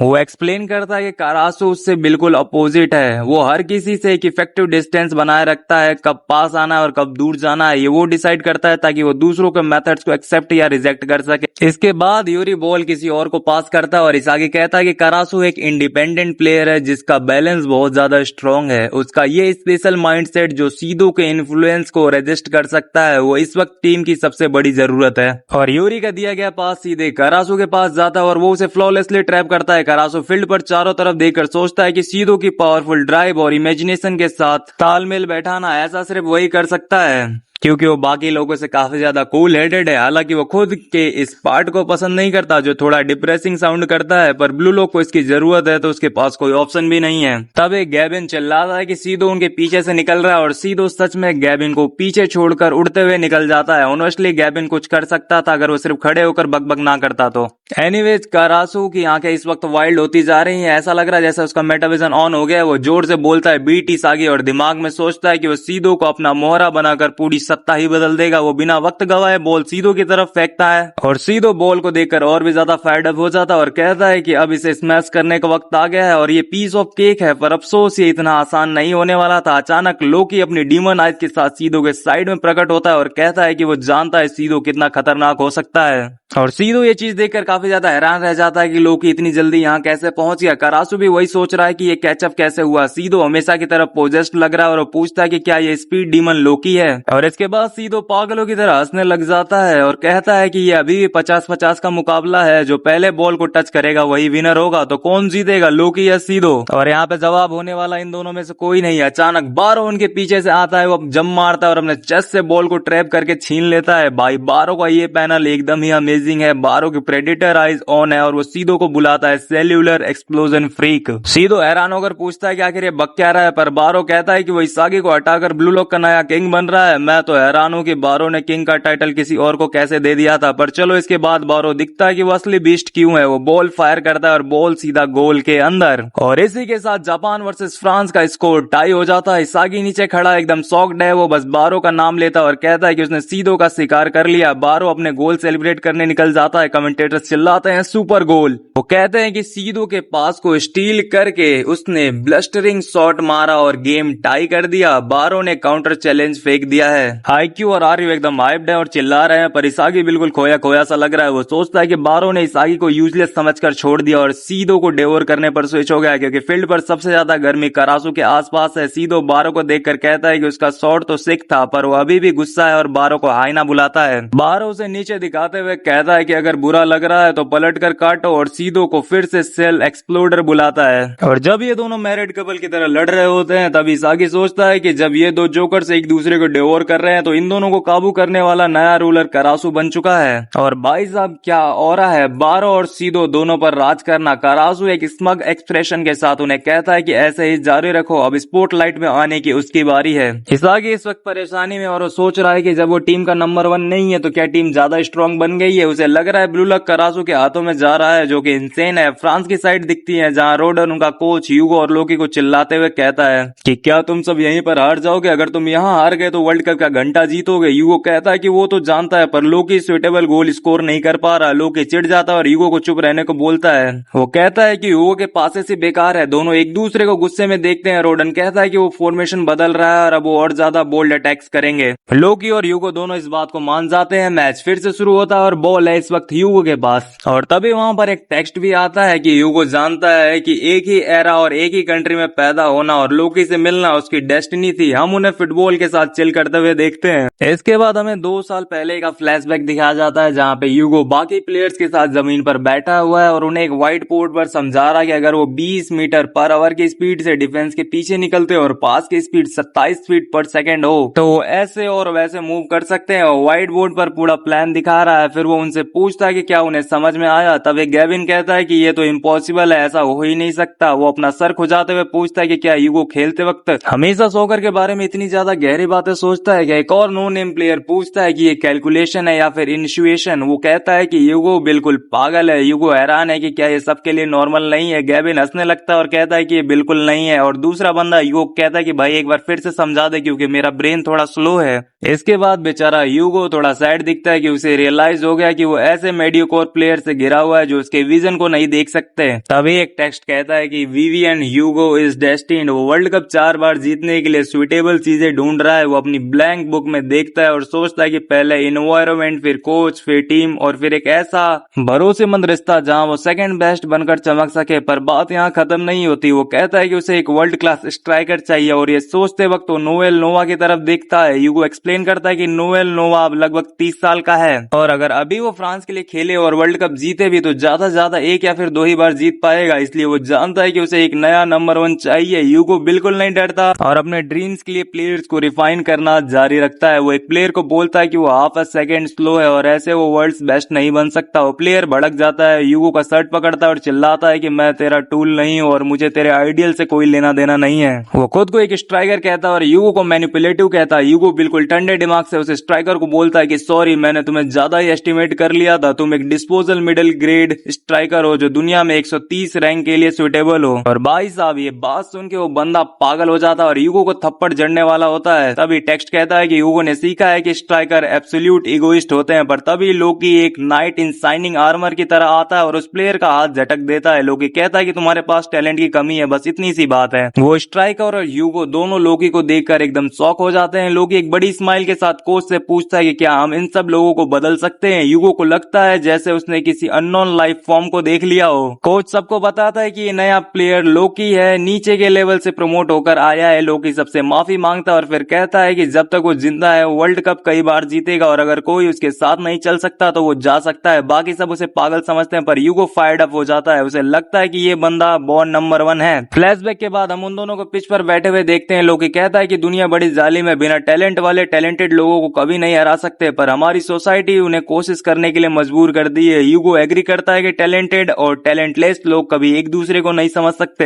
ह्यूगो अपने धुन में बॉल को सर पर बैलेंस करते हुए कहता है कि उसे 4 बार वर्ल्ड कप जीतना इतना है। लोकी हैरान होकर हंसने लगता है और कहता है कि ये इतना फायर है और उसने आज तक किसी का इतना एडोरेबली टायरेनिकल सपना नहीं देखा। और एडोरेबली टायरेनिकल का मतलब है प्यार पर तानाशाह जैसा। लोकी स्माइल कर रहा है पर ह्यूगो का फेस हमेशा की तरह स्टोन फेस है। अब मैच वापस शुरू होता है और बॉल ह्यूगो के पास है, इसागी उसके सामने और हैरान है कि लोकी इस वक्त पीछे जा रहा है, ह्यूगो आगे आ रहा है, लेडन और कैमस भी साथ दे रहे हैं। इसागी सोचता है कि दोनों विंग सेंटर की तरफ बंद हो रहे हैं, ये किसी यूनिक प्ले स्टाइल जैसा है। भाई ये पैनल एकदम फैंटास्टिक है। ह्यूगो बिल्कुल कोल्ड लग रहा है और रोबोट जैसी साउंड निकालते हुए कहता है फाउंड अ शॉर्टकट। इसके बाद जो दिखता है वो इंसेन है और देख के ऐसा लगता है कि जैसे ह्यूगो फील्ड पर टेलीपोर्ट कर रहा है। रियो को लगता है कि बाकी पास डेकोइस थे और ह्यूगो खुद जा रहा है, पर कारासु चिल्लाता है विंग्स पर नजर रखो, पास आने वाला है। कुनेगामी सोचता है कि उसे बस शॉर्ट कॉल्स करने वाले हैं, यानी कि ह्यूगो को क्रश करना है। दोनों के बीच ड्यूएल होता है पर ह्यूगो बॉल छीनने नहीं देता। लोकी पीछे से आता है और ह्यूगो को कहता है कि प्रिपरेशन कंप्लीट। कुनेगामी ये देखकर डर जाता है कि लोकी इतनी पीछे से आया, उन्होंने ब्लू लॉक को मिडफील्ड में क्लस्टर कर दिया ताकि ये दोनों पीछे से स्ट्राइक कर सके। ह्यूगो कहता है कि जूम एंड जूम और लोकी एकदम तेज भागते हुए बॉल तक पहुंचता है। इस अटैक का नाम है वार्प सिंक्रोनिसिटी। आईक्यू को लगता है कि वो टैकल कर लेगा भले ही फाउल हो जाए, पर लोकी और तेज भागने लगता है बिना पास की तरफ देखे। ह्यूगो सोचता है कि 23 मीटर पर आवर की स्पीड और 28 फीट बैक स्पिन पास, ये है वर्ल्ड बेस्ट बनने की सूटेबिलिटी। उन दोनों का टैलेंट 50 साल में एक बार मिलने वाली रेयरिटी है। गागा मारू नजर रखे हुए है पर वो सोचता है कि ये पिन पॉइंट पास ऐसी जगह है जहां कोई पहुंच ही नहीं सकता और लोकी अपनी मैक्सिमम स्पीड पर फिनिशर के लिए आ रहा है। लोकी अपनी प्रेडेटर आइज निकालता है जो कि देखने में काफी ज्यादा सिक लग रही है। गागा मारू ट्राई करता है पर बेचारे के लिए अब काफी ज्यादा देर हो चुकी थी। लोकी बॉल को सीधा नेट में डाल देता और इसी के साथ फ्रांस फिर से लीड में आ चुकी है 3-2 के साथ। लोकी चिल्लाता है और इस आगे उन्हें जलन से देख रहा है। ह्यूगो बस एक ग्लैंस देता है और कहता है कि गुड नथिंग मोर और लेस। और आगे हम देखते हैं कि लोकी इस वक्त अपना गोल सेलिब्रेट कर रहा है। वो हवा में ऊंची जंप मारता है और गोल चिल्लाता है। फ्रेंच क्राउड एकदम एक्साइटेड हो जाता है, पर सिर्फ वो ही नहीं, कमेंटेटर चिल्लाता है कि फ्रांस ने फिर से लीड ले ली है। वो इसे एक सुपर नेचुरल फेनोमेना बुलाता है और लोकी को डिवाइन स्प्रिंटर कहता है। और इस वक्त फ्रांस गेम में लीड कर रहा है 3-2 के साथ। ब्लू लॉकर्स की साइड देखते हैं तो आईक्यू सर खुजा रहा है और एनॉयड है, भाई से रोके कैसे। गागा मारू कहता है कि ये बंदा कोई बग है या ह्यूमन चीट कोड है, जो कि बिल्कुल सच बात है। रियो गुस्से में है कि उन्होंने मुश्किल से कैचअप किया था और ये लोग फिर से एक पल में ही आगे निकल गए। करासु हैरान पड़ा हुआ है और वो सोच रहा है कि क्या हम लोग एलियन से लड़ रहे हैं। गेम में सिर्फ 15 मिनट्स बचे हैं तो सिचुएशन टाइट है, पर क्लॉक के साइड में ईगो खड़ा है जिसका चेहरा देखकर लगता है कि वो हार मानने वालों में से नहीं है। वो कहता है कि अब बदलाव का वक्त आ गया है। तभी हमारा निंजा ओटोया जंपिंग कर रहा होता है और ईगो उसे कहता है कि सब हिलाकर रख दो। इसागी एकदम कूल हेड के साथ कहता है कि मैं उन्हें अपने ऑरा से घायल ही कर दूंगा। ओटोया का स्वैप किया गया होता है रियो की जगह पे, जो कि उसकी पीठ थपथपाता है। बातें हमारे पोस्टर वो इसागी पर इसागी अभी ऑरा मास्टर नहीं लग रहा क्योंकि उसकी सांसें फूली हुई हैं और वो मुश्किल से खड़ा है। पर फिर हम उसका क्लोजअप देखते हैं और भाई उसकी आंखें एकदम डेडली हैं। वो बदला लेने के लिए तैयार है। वो समझ जाता है कि आखिर ईगो का प्लान क्या है। ओटोया और करासु की पुरानी केमिस्ट्री है, इसलिए अब टीम करासु सेंट्रिक अटैक्स पर स्विच करेगी। इसागी को पता है कि अगर ऐसा ही चला तो वो हार जाएंगे, इसलिए अब उन्हें ऑफेंस डबल करना होगा। पर इस चीज का एक साइड इफेक्ट भी है, ईगो को अब इसागी से गोल की कोई उम्मीद नहीं है। ये सोचकर इसागी अपने डोमेन एक्सपेंशन में चला जाता है। उसके पजल पीसेस हवा में तैरने लगते हैं। वो एकदम गुस्से में है। उसे रियलाइज होता है कि सिर्फ वो नहीं, रेन भी करासु के नए सिस्टम से बाहर है। इसागी को लगता है कि ईगो ने शायद उसे छोड़ दिया है। लोकी और यूगो तो दोनों एकदम अलग ही लेवल पर हैं, तो जीतने के लिए कोई रास्ता नहीं दिख रहा। पर फिर भी इसागी एक्साइटेड क्यों है। वो अपने दिल पर हाथ रखता है और क्लेंच करता है। हमारा लड़का वापस आ चुका है। उसे याद आता है कि जब से उसने यूगो को देखा है उसका एकदम खून उबल सा रहा है। उसे वही एक्साइटमेंट हो रही है जो तब होती थी जब वो किसी ऐसे को ढूंढ लेता था जिसे वो हराना चाहता है। उसे रियलाइज होता है कि वो तभी अपनी लिमिट से आगे निकलता है जब उसके सामने कोई नंबर 1 हो जिसे वो सरपास करना चाहता हो। नियो ईगोइस्ट लीग के बाद वो खुद नंबर 1 बन गया था और तब से वो बस उस टाइटल को बचाने की कोशिश कर रहा था। इसागी खुद पर हंसने लगता है और कहता है कि ये अनसूटेबल है। वो कहता है कि उसकी सूटेबिलिटी नंबर 1 बनने की नहीं है। ह्यूगो की थ्योरी 99% तो सही है, पर उसमें 1% उसने इसागी को गलत समझा है। इसागी कहता है कि उसका ईगो ही उसे फायर्ड अप करता है। ईगो अपने प्लेयर से कहता है कि डरो मत, अपने गोल्स के लिए मरते दम तक लड़ो। करासो गेम शुरू करता है और साइड में पास देता है। रेन और सीधो बारो के छोटे पैनल्स दिखते हैं। बॉल यूरी के पास जाती है, वो करासो को पास देता है। बैट्स अचानक करासो से टकराता है उसे रोकने के लिए, पर करासो स्मक करते कहता है कि वो तो बस एक आफ्टर इमेज है और बॉल ओटोया को पास कर देता है। ओटोया के चारों तरफ इस वक्त सुरिकेन्स घूम रहे हैं। वो गैविन को अपने निंजा मूव से चकमा देकर निकल जाता है। बारो, रेन और सीधो भिखारियों की तरह उससे पास मांग रहे होते हैं, पर करासो ओटोया को चिल्लाकर कहता है कि पास मत कर, सीधा शूट कर दे। ओटोया किलर शॉट मारता है, पर बदकिस्मती से लोकी आकर उसे बीच में ही रोक लेता है। लोकी ओटोया से कहता है कि अच्छा तो तू तू ही है करासू का शैडो स्ट्राइकर, और तू पेन तो है पर अगर तू मुझे दिख गया तो तुझे रोकना कोई ज्यादा बड़ी बात नहीं है। इसके बाद हम यूगो को देखते हैं जो कि इस मूव की तारीफ करता है। यूरी चिल्लाता है कि बॉल अभी फील्ड पर है और यूगो उसकी तरफ लपकता है, पर तभी हमारा गोट इसागी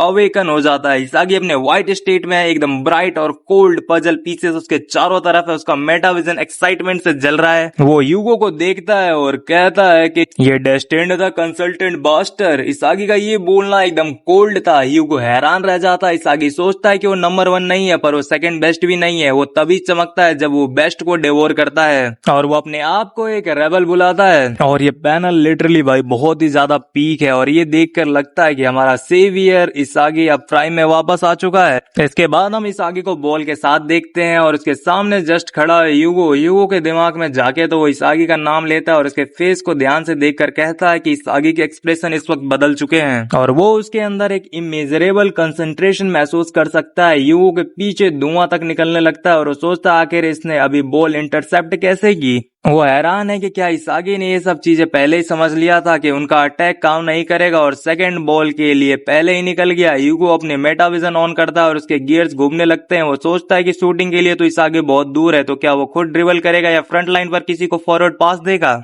यूगो अपने दिमाग से बाहर आता है और इसागी को बोलता है कि ब्रिंग इट ऑन, दिखाओ तुम कौन सी डेस्टिनी चुनते हो। इसागी एकदम फायर्ड अप है और वो अब्सॉर्ब्ड दिख रहा है। इसागी का मेटाविजन इस वक्त ऑन है और वो काफी ज्यादा कोल्ड लग रहा है, पर अगले ही पल इसागी बिना किसी हेजिटेशन के बॉल अपने राइट में पास कर देता है। यूगो एकदम शॉक्ड रह जाता है और सिर्फ वो ही नहीं, करासू भी हैरान है जिसे ये बॉल मिली थी। करासू बॉल ट्रैप करता है और एक अजीब सी आवाज में इसागी का नाम लेता है। इसागी एकदम ठंडे दिमाग से उसे बोलता है चलो आगे बढ़ो मेरे फेलो सेकंड बेस्ट। गागामारू दूर गोल से अपने बाइनोकुलर से ये देखकर शॉक्ड रह जाता है। आईक्यू पूछ रहा है कि क्या ये सीरियस है और यूरी भी इस वक्त हैरान है। वो सोच रहा है कि क्या ये दोनों सच में साथ में काम करने वाले हैं और इसागी करासू सेंट्रिक सिस्टम ज्वाइन कर रहा है। तभी हम देखते हैं कि इसागी के पजल पीसेस उसके सिर के ऊपर एक बड़ा सा क्रो बन रहा है। करासू स्मक करके हंसने लगता है और सोचता है कि डीमन किंग ने आखिरकार उसके सामने घुटने टेक ही दिए। करासू थोड़ा फ्लर्ट करते हुए इसागी को कहता है कि जब तुम चाहते हो तो काफी क्यूट बन सकते हो और उसे एक्स्ट्रा ऑर्डिनरी सेकंड बेस्ट बुलाता है। करासू आगे चलकर बॉल इसागी को पास करता है जिसे यूगो रोकने की कोशिश कर रहा है, पर करासू चार्ल्स के पीछे निकल जाता है और इसागी उसे वापस पास दे देता है और ये 1-2 पास दोनों चार्ल्स और यूगो को डिस्ट्रॉय कर देता है। चार्ल्स का दिमाग इस वक्त हिल जाता है। रेडन और गेविन परेशान है और वो हेडलिफ्ट डिफेंस करने को बोल रहे हैं क्योंकि ब्लू लॉक सेंटर से चार्ज कर रहा है। फिर हम रिन को देखते हैं जो पीछे खड़ा एकदम क्रस्ड टूटा हुआ लग रहा है। वो एक वरीड टोन में इसागी का नाम लेता है क्योंकि इसागी ने उसके साथ कोऑर्डिनेट ना करके करासू को चुन लिया। रिन गुस्से में पागल हो रहा है, उसकी डेड आईज निकल रही हैं। हम जानते हैं कि अब वो कुछ खतरनाक करने वाला है। वो सोचता है कि इसागी की इतनी हिम्मत है कि वो रिन को कट करे। गेम में अब सिर्फ 2 मिनट बचे होते हैं। बेंच से चिगरी और बाचिरा चिल्लाते हैं कि ये स्कोर करने का आखिरी मौका है। कमेंटेटर नासू की पूरी जान लगाकर चिल्लाता है कि क्या फ्रांस के किंग्स वक्त निकाल लेंगे या ब्लू लोग जापान के चैलेंजर्स कैचअप कर पाएंगे। फील्ड पर यूगो और इसागी इस वक्त साइड बाय साइड है। यूगो कहता है कि वो इसी का इंतजार कर रहा था। इसागी एनॉय होकर कहता है कि उसने अपनी डेस्टिनी चुन ली है, अपनी टीम का डेडिकेटेड सेकंड बेस्ट बनना। यूगो पूछता है कि क्या अब उसे समझ आया कि वो उसे और जापानीज टीम को उनकी ट्रू सुटेबिलिटी तरफ क्यों गाइड कर रहा था। यूगो का सपना है 4 बार वर्ल्ड कप जीतना और उसके लिए फ्रांस को स्ट्रॉन्ग राइवल्स चाहिए ताकि वो लेवल अप कर सके। अगले पैनल में यूगो एकदम वाइल्ड लग रहा है, पूरा गियर फॉर्म में, और इसागी को कहता है कि अब वो लोग अपने ट्रू एंडिंग तक पहुंच सकते हैं। इसागी उसे एक मीन साइड आई देता है। अब सारे ब्लू लॉक प्लेयर्स पूरी तरीके से लॉक इन हो चुके हैं। करासू यूरी को पास देता है, यूरी कैमस को रोककर इसागी को पास देता है और इसागी तुरंत इस पास को ओटोया की तरफ रीडायरेक्ट करता है जो एक जंप करके एक्स्ट्रा ट्रैप दिखाता है। ओटोया तुरंत स्पॉट ढूंढकर करासू को पास देता है और करासू वैसा ही करके इसागी को बॉल भेजता है। इसागी मेटाविजन के साथ बॉल करासू को वापस देता है और करासू अपने हील से बॉल ट्रैप करके फ्रांस के नो नेम्स को एक हाथ से रोक देता है। यूरी ये देखकर हैरान है कि सिर्फ इसागी और करासू एक बराबर कोऑर्डिनेट कर रहे हैं तो ब्लू लॉक एक अलग ही डायमेंशन में एंटर कर चुका है। करासू पूरी फ्रांस टीम को तबाह कर देता है और यूरी को एक इंटेंस स्टेयर के साथ कहता है ये लो एक्स्ट्रा ऑर्डिनरी। वो एक बैक हिल पास यूरी को देता है जो 28 यार्ड्स दूर है। करासू यूरी के लिए फ्रांस के प्लेयर्स को धक्का देकर रास्ता साफ करता है। यूरी को लगता है कि ये वैसा ही शॉट लेने का मौका है जैसा उसने पहले लिया था, पर इस बार ये चांस और भी बेहतर हो सकता है। वो देखता है कि सीधो या बारो अभी भी पास ले सकते हैं कारासू ने एक ऑप्टिमल सिचुएशन बना दी है। कारासू एक कूल और क्रीपी स्माइल के साथ यूरी को कहता है अब क्या चुनेगा, तो यूरी फायर्ड अप है, पर इससे पहले कि वो कुछ करे यूगो बारो को ब्लॉक कर देता और यूरी को बोलता है कि वो बारो को क्रश कर देगा। चार्ल्स सीधो को संभाल लेता है। फिर आता है स्टार बॉय लोकी, जो पूरी तेजी से भागकर यूरी के पास पहुंच जाता है। लोकी कहता है कि भले ही तुम्हारे पास ऑप्शंस हो, पर एंड में तुम लोग सिर्फ अनकोऑर्डिनेटेड इगोइस्टिकल रेबल हो। लोकी की आंखें डिमोनिक लग रही हैं और वो कहता है कि अगर वो उन्हें इंडिविजुअल गोल्स करने से रोक दे तो वो खत्म है। यूरी यहाँ पर थोड़ा डर जाता है कि लोकी, यूगो और चार्ल्स ने कितनी जल्दी एक स्नैप जजमेंट से उन्हें कोऑर्डिनेट करके रोक दिया। यूरी घबरा जाता है कि गोल का रास्ता बहुत नैरो है और वो फैसला लेने में डर रहा होता है और देर भी कर रहा होता है। लोकी उसके बिल्कुल पास आकर कहता है गेम ओवर, पर जब सारी उम्मीदें खत्म हो चुकी होती है तब अपना स्टार इसागी व्हाइट स्टेट में लेफ्ट साइड से आता है और यूरी का नाम चिल्लाता है। इसागी उसे पास देने को बोलता है और उसे मेजर सैडिस्ट बुलाता है। यूरी ये चीज देखकर शॉक हो जाता है और इस पैनल के एंडिंग में हम देखते हैं यूगो को, जिसका मेटा विजन अभी ऑन हो चुका है। इसागी अपने व्हाइट स्टेट मोड में बॉल की तरफ भाग रहा होता है और हम ऊपर की तरफ देखते हैं सीधो को, जो कि सुपर कंफ्यूज हो जाता है। मीनवाइल हमारा बारो भी सरप्राइज्ड है, पर वो इसागी को एक लूजर बुलाता है। पर सिर्फ बारो और सीधो ही नहीं, हमारे पास करासू भी है जो इसागी की तरफ देखता है और बस वंडर करता है कि क्या ये सच में रियल है, और वो उसे एक्स्ट्रा ऑर्डिनरी बोलता है। और लास्ट में हम आते हैं हमारे यूरी के पास, जो करंटली लोकी के अगेंस्ट एक बैटल में है, क्योंकि बॉल उसके कंट्रोल में है। एनीवे हम उसके दिमाग के अंदर चलते हैं, जहां वो सोचता है कि अगर वो लोकी से क्रश होने वाला है तो हो जाए, और वो इसागी को एक इगोइस्ट बोलता है। इसके साथ ही यूरी बॉल को इसागी की तरफ पास कर देता है, जबकि लोकी यूरी को ब्लॉक करने पर सब कुछ लगा रहा होता है। पर फिर भी यूरी अपने फुट के आउटसाइड का यूज करके एक अलग ही लेवल का कर पास निकाल कर देता है, जो कि देखने में काफी ज्यादा क्रेजी है। हम फिर कट करते हैं इसागी पर, जो अभी भी अपने व्हाइट स्टेट में है और उसके आसपास पजल पीसेस एब्सोल्युटली क्रेजी तरीके से घूम रहे हैं। और बॉल को क्लोज आते हुए देखता है और कहता है कि नाइस वन, और यूरी को बड़ी बोलता है। बॉल इसागी के डेंजरसली क्लोज आ रही होती है और उसके आगे सीधो और बारो दोनों खड़े होते हैं। हम फिर आते हैं रेनोयर पे, जो इसे बहुत क्लोजली देख रहा होता है, और ये चीज देखकर रेनोयर थोड़ा पैनिक करने लग जाता है जब वो पास को देखता है और एक्सप्लेन करता है कि ये एक परफेक्ट पास है जिसने शॉट का रास्ता खोल दिया है, और इसी के साथ उसे बहुत अच्छे से पता है कि गोट इस आगे आ रहा है। लेकिन सैडली ये इतना ज्यादा आसान नहीं होने वाला था। हम बहुत सारे गियर पीसेस को स्पिन करते हुए देखते हैं और ऑब्वियसली ये बंदा यूगो होता है, जो इस आगे से पूछता है तो तुमने सब कुछ यूज कर लिया। इस आगे यहाँ यूगो को देखकर थोड़ा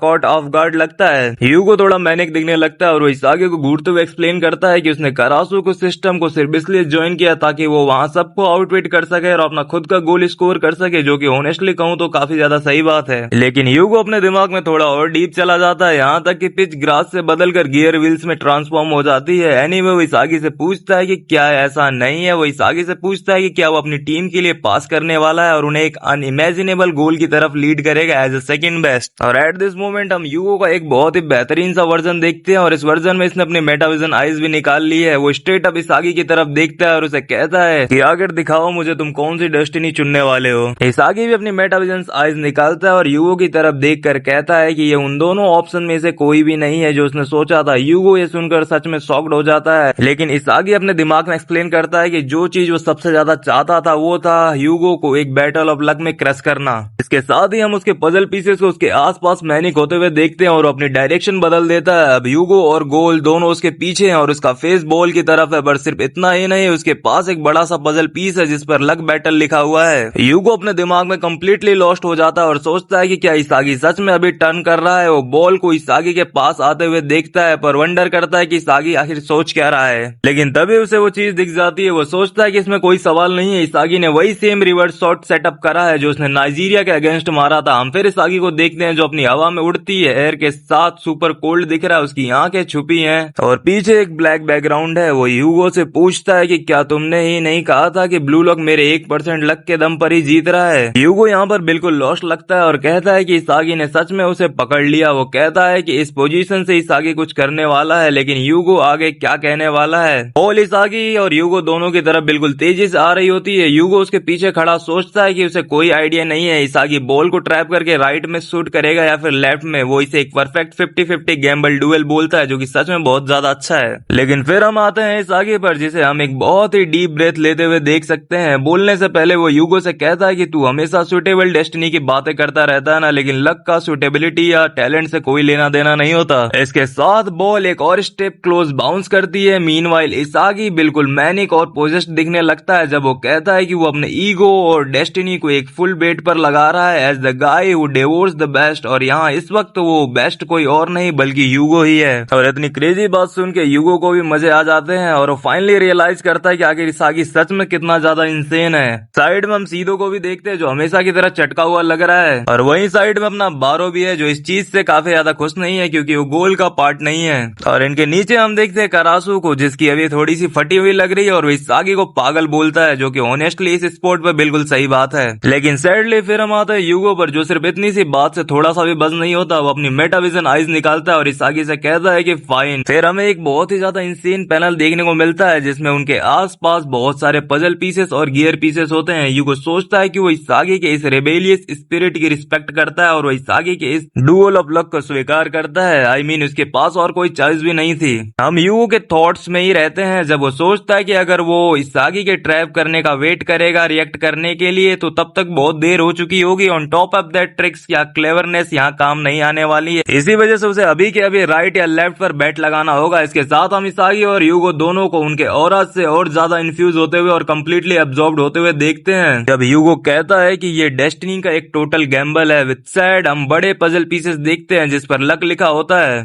हम देखते हैं कि बॉल फाइनली ग्राउंड पर हिट करती है और यूगो और इसागी दोनों इस प्ले पर अपना सब कुछ बेट करने के लिए तैयार हो जाते हैं। फिर हम इसागी का फुटबॉल के क्लोज आते हुए देखते हैं और तब नेक्स्ट पैनल में मुझे अपनी आंखों पर यकीन नहीं होता। हम देखते हैं कि यूगो इसागी के राइट साइड में स्टेप कर देता है। मीनवाइल इसागी ने लेफ्ट साइड स्टेप करने का डिसाइड किया था और बॉल हवा में सोर कर रही होती है। यूगो पीछे देखता है और वो कम्प्लीटली डिस्पेयर से भर जाता है जब वो बोलता है कि इसागी लेफ्ट चला गया और वो रॉन्ग था। इसागी तब यूगो को एक नेस्टीएस्ट स्पिन मार है जिसे देखकर मजा सा आ गया और यूगो की तरफ बिना डरे हुए देखता है और उसे स्ट्रेट अप कहता है कि आखिरकार मैं जीत गया यूगो और तुम्हें मेरे लक के सामने अब झुकना ही पड़ेगा। और इस टाइम पे ऐसा लग रहा है कि यूगो ने अपना सब कुछ खो दिया है। उसके आसपास अंधेरा छाने लगता है और वो एक्सप्लेन करता है कि उसकी प्रीसियस डेस्टिनी आखिरकार हार गई। लेकिन तब जब मैच सबसे क्रिटिकल पॉइंट पर होता है यहाँ पे एंट्री होती है रिन की जो टोटल रेस से भरा हुआ है और उसकी टंग लेफ्ट राइट हो रही है। हम उसे एक इंसेन स्पीड के साथ बॉल की तरफ आते हुए देखते हैं। फिर हम उसके फेस का क्लोजअप देखते हैं जहां वो सच में मैनिक लग रहा है। वो इसागी से पूछता है कि क्या उसे लगा कि वो एस्केप कर सकता है। वो उसे कहता है कि इसागी के पास रिन को पीछे छोड़ने का कोई राइट नहीं है और रिन की ये सब बातें साबित करते हैं कि वो साला एक नंबर का सनकी है। हम इसागी को देखते हैं जो इससे कम्प्लीटली स्टंट लगता है। वो सुपर शॉक्ड है और सिर्फ वही नहीं बल्कि यूगो भी शॉक्ड है क्योंकि उनमें से कोई भी ये समझ नहीं पा रहा कि रिन यहाँ करना क्या चाह रहा है। लेकिन तब ये रिन और भी ज्यादा इंटेंस होने लगता है जो अपनी प्रेडेटर आइज निकालता है और बिना किसी हेजिटेशन के इसागी से कहता है कि वो उसे मिटा कर रख देगा। और अपना इसागी भी उन लोगों में से है जो इन चीजों को चुपचाप नहीं सहने वाला और रिन से सीधा कहता है कि चुप हो जा और उसे एक फ्रीक बुलाता है। और जब रिन अपनी टंग बाहर निकाल रहा होता है तो मुझे एडमिट करना पड़ेगा कि वो सच में एक फ्रीक ही लग रहा है। फिर आगे के पैनल में हम देखते हैं कि दोनों साइड बाय साइड आ जाते हैं और दोनों एक ही टाइम पर कहते हैं कि दिस इज माई गोल और सेम टाइम पर बात कहने के साथ साथ वो एग्जैक्ट टाइम पर बॉल को गोल की तरफ शूट करते हुए दिखते हैं। और इतने क्रिटिकल मोमेंट और बकचोदी करने के बाद भी दोनों ही इस बात को लेकर सर्टेन है कि गोल वही स्कोर कर रहे हैं। और इन दोनों ने जो बॉल को शूट किया है वो इतने ज्यादा इम्पैक्ट के साथ लगा है कि तुम बॉल के आसपास लाइटनिंग तक देख सकते हो। नेक्स्ट पैनल में हम देखते हैं कि बॉल सीधो और बारो के बीच में से निकल कर जाती है और ये दोनों इस वक्त एकदम स्टंड रह चुके हैं शॉट के सीयर फोर्स को देखकर। फ्रांस का गोलकीपर रेनोयर इसे पकड़ने की कोशिश करता है पर वो बेचारा इस बॉल को पकड़ नहीं पाता। बॉल उससे आगे निकल जाती है और उसका मुंह सुअरों जैसा बन जाता है। लेकिन सैडली कहानी यही खत्म नहीं होती।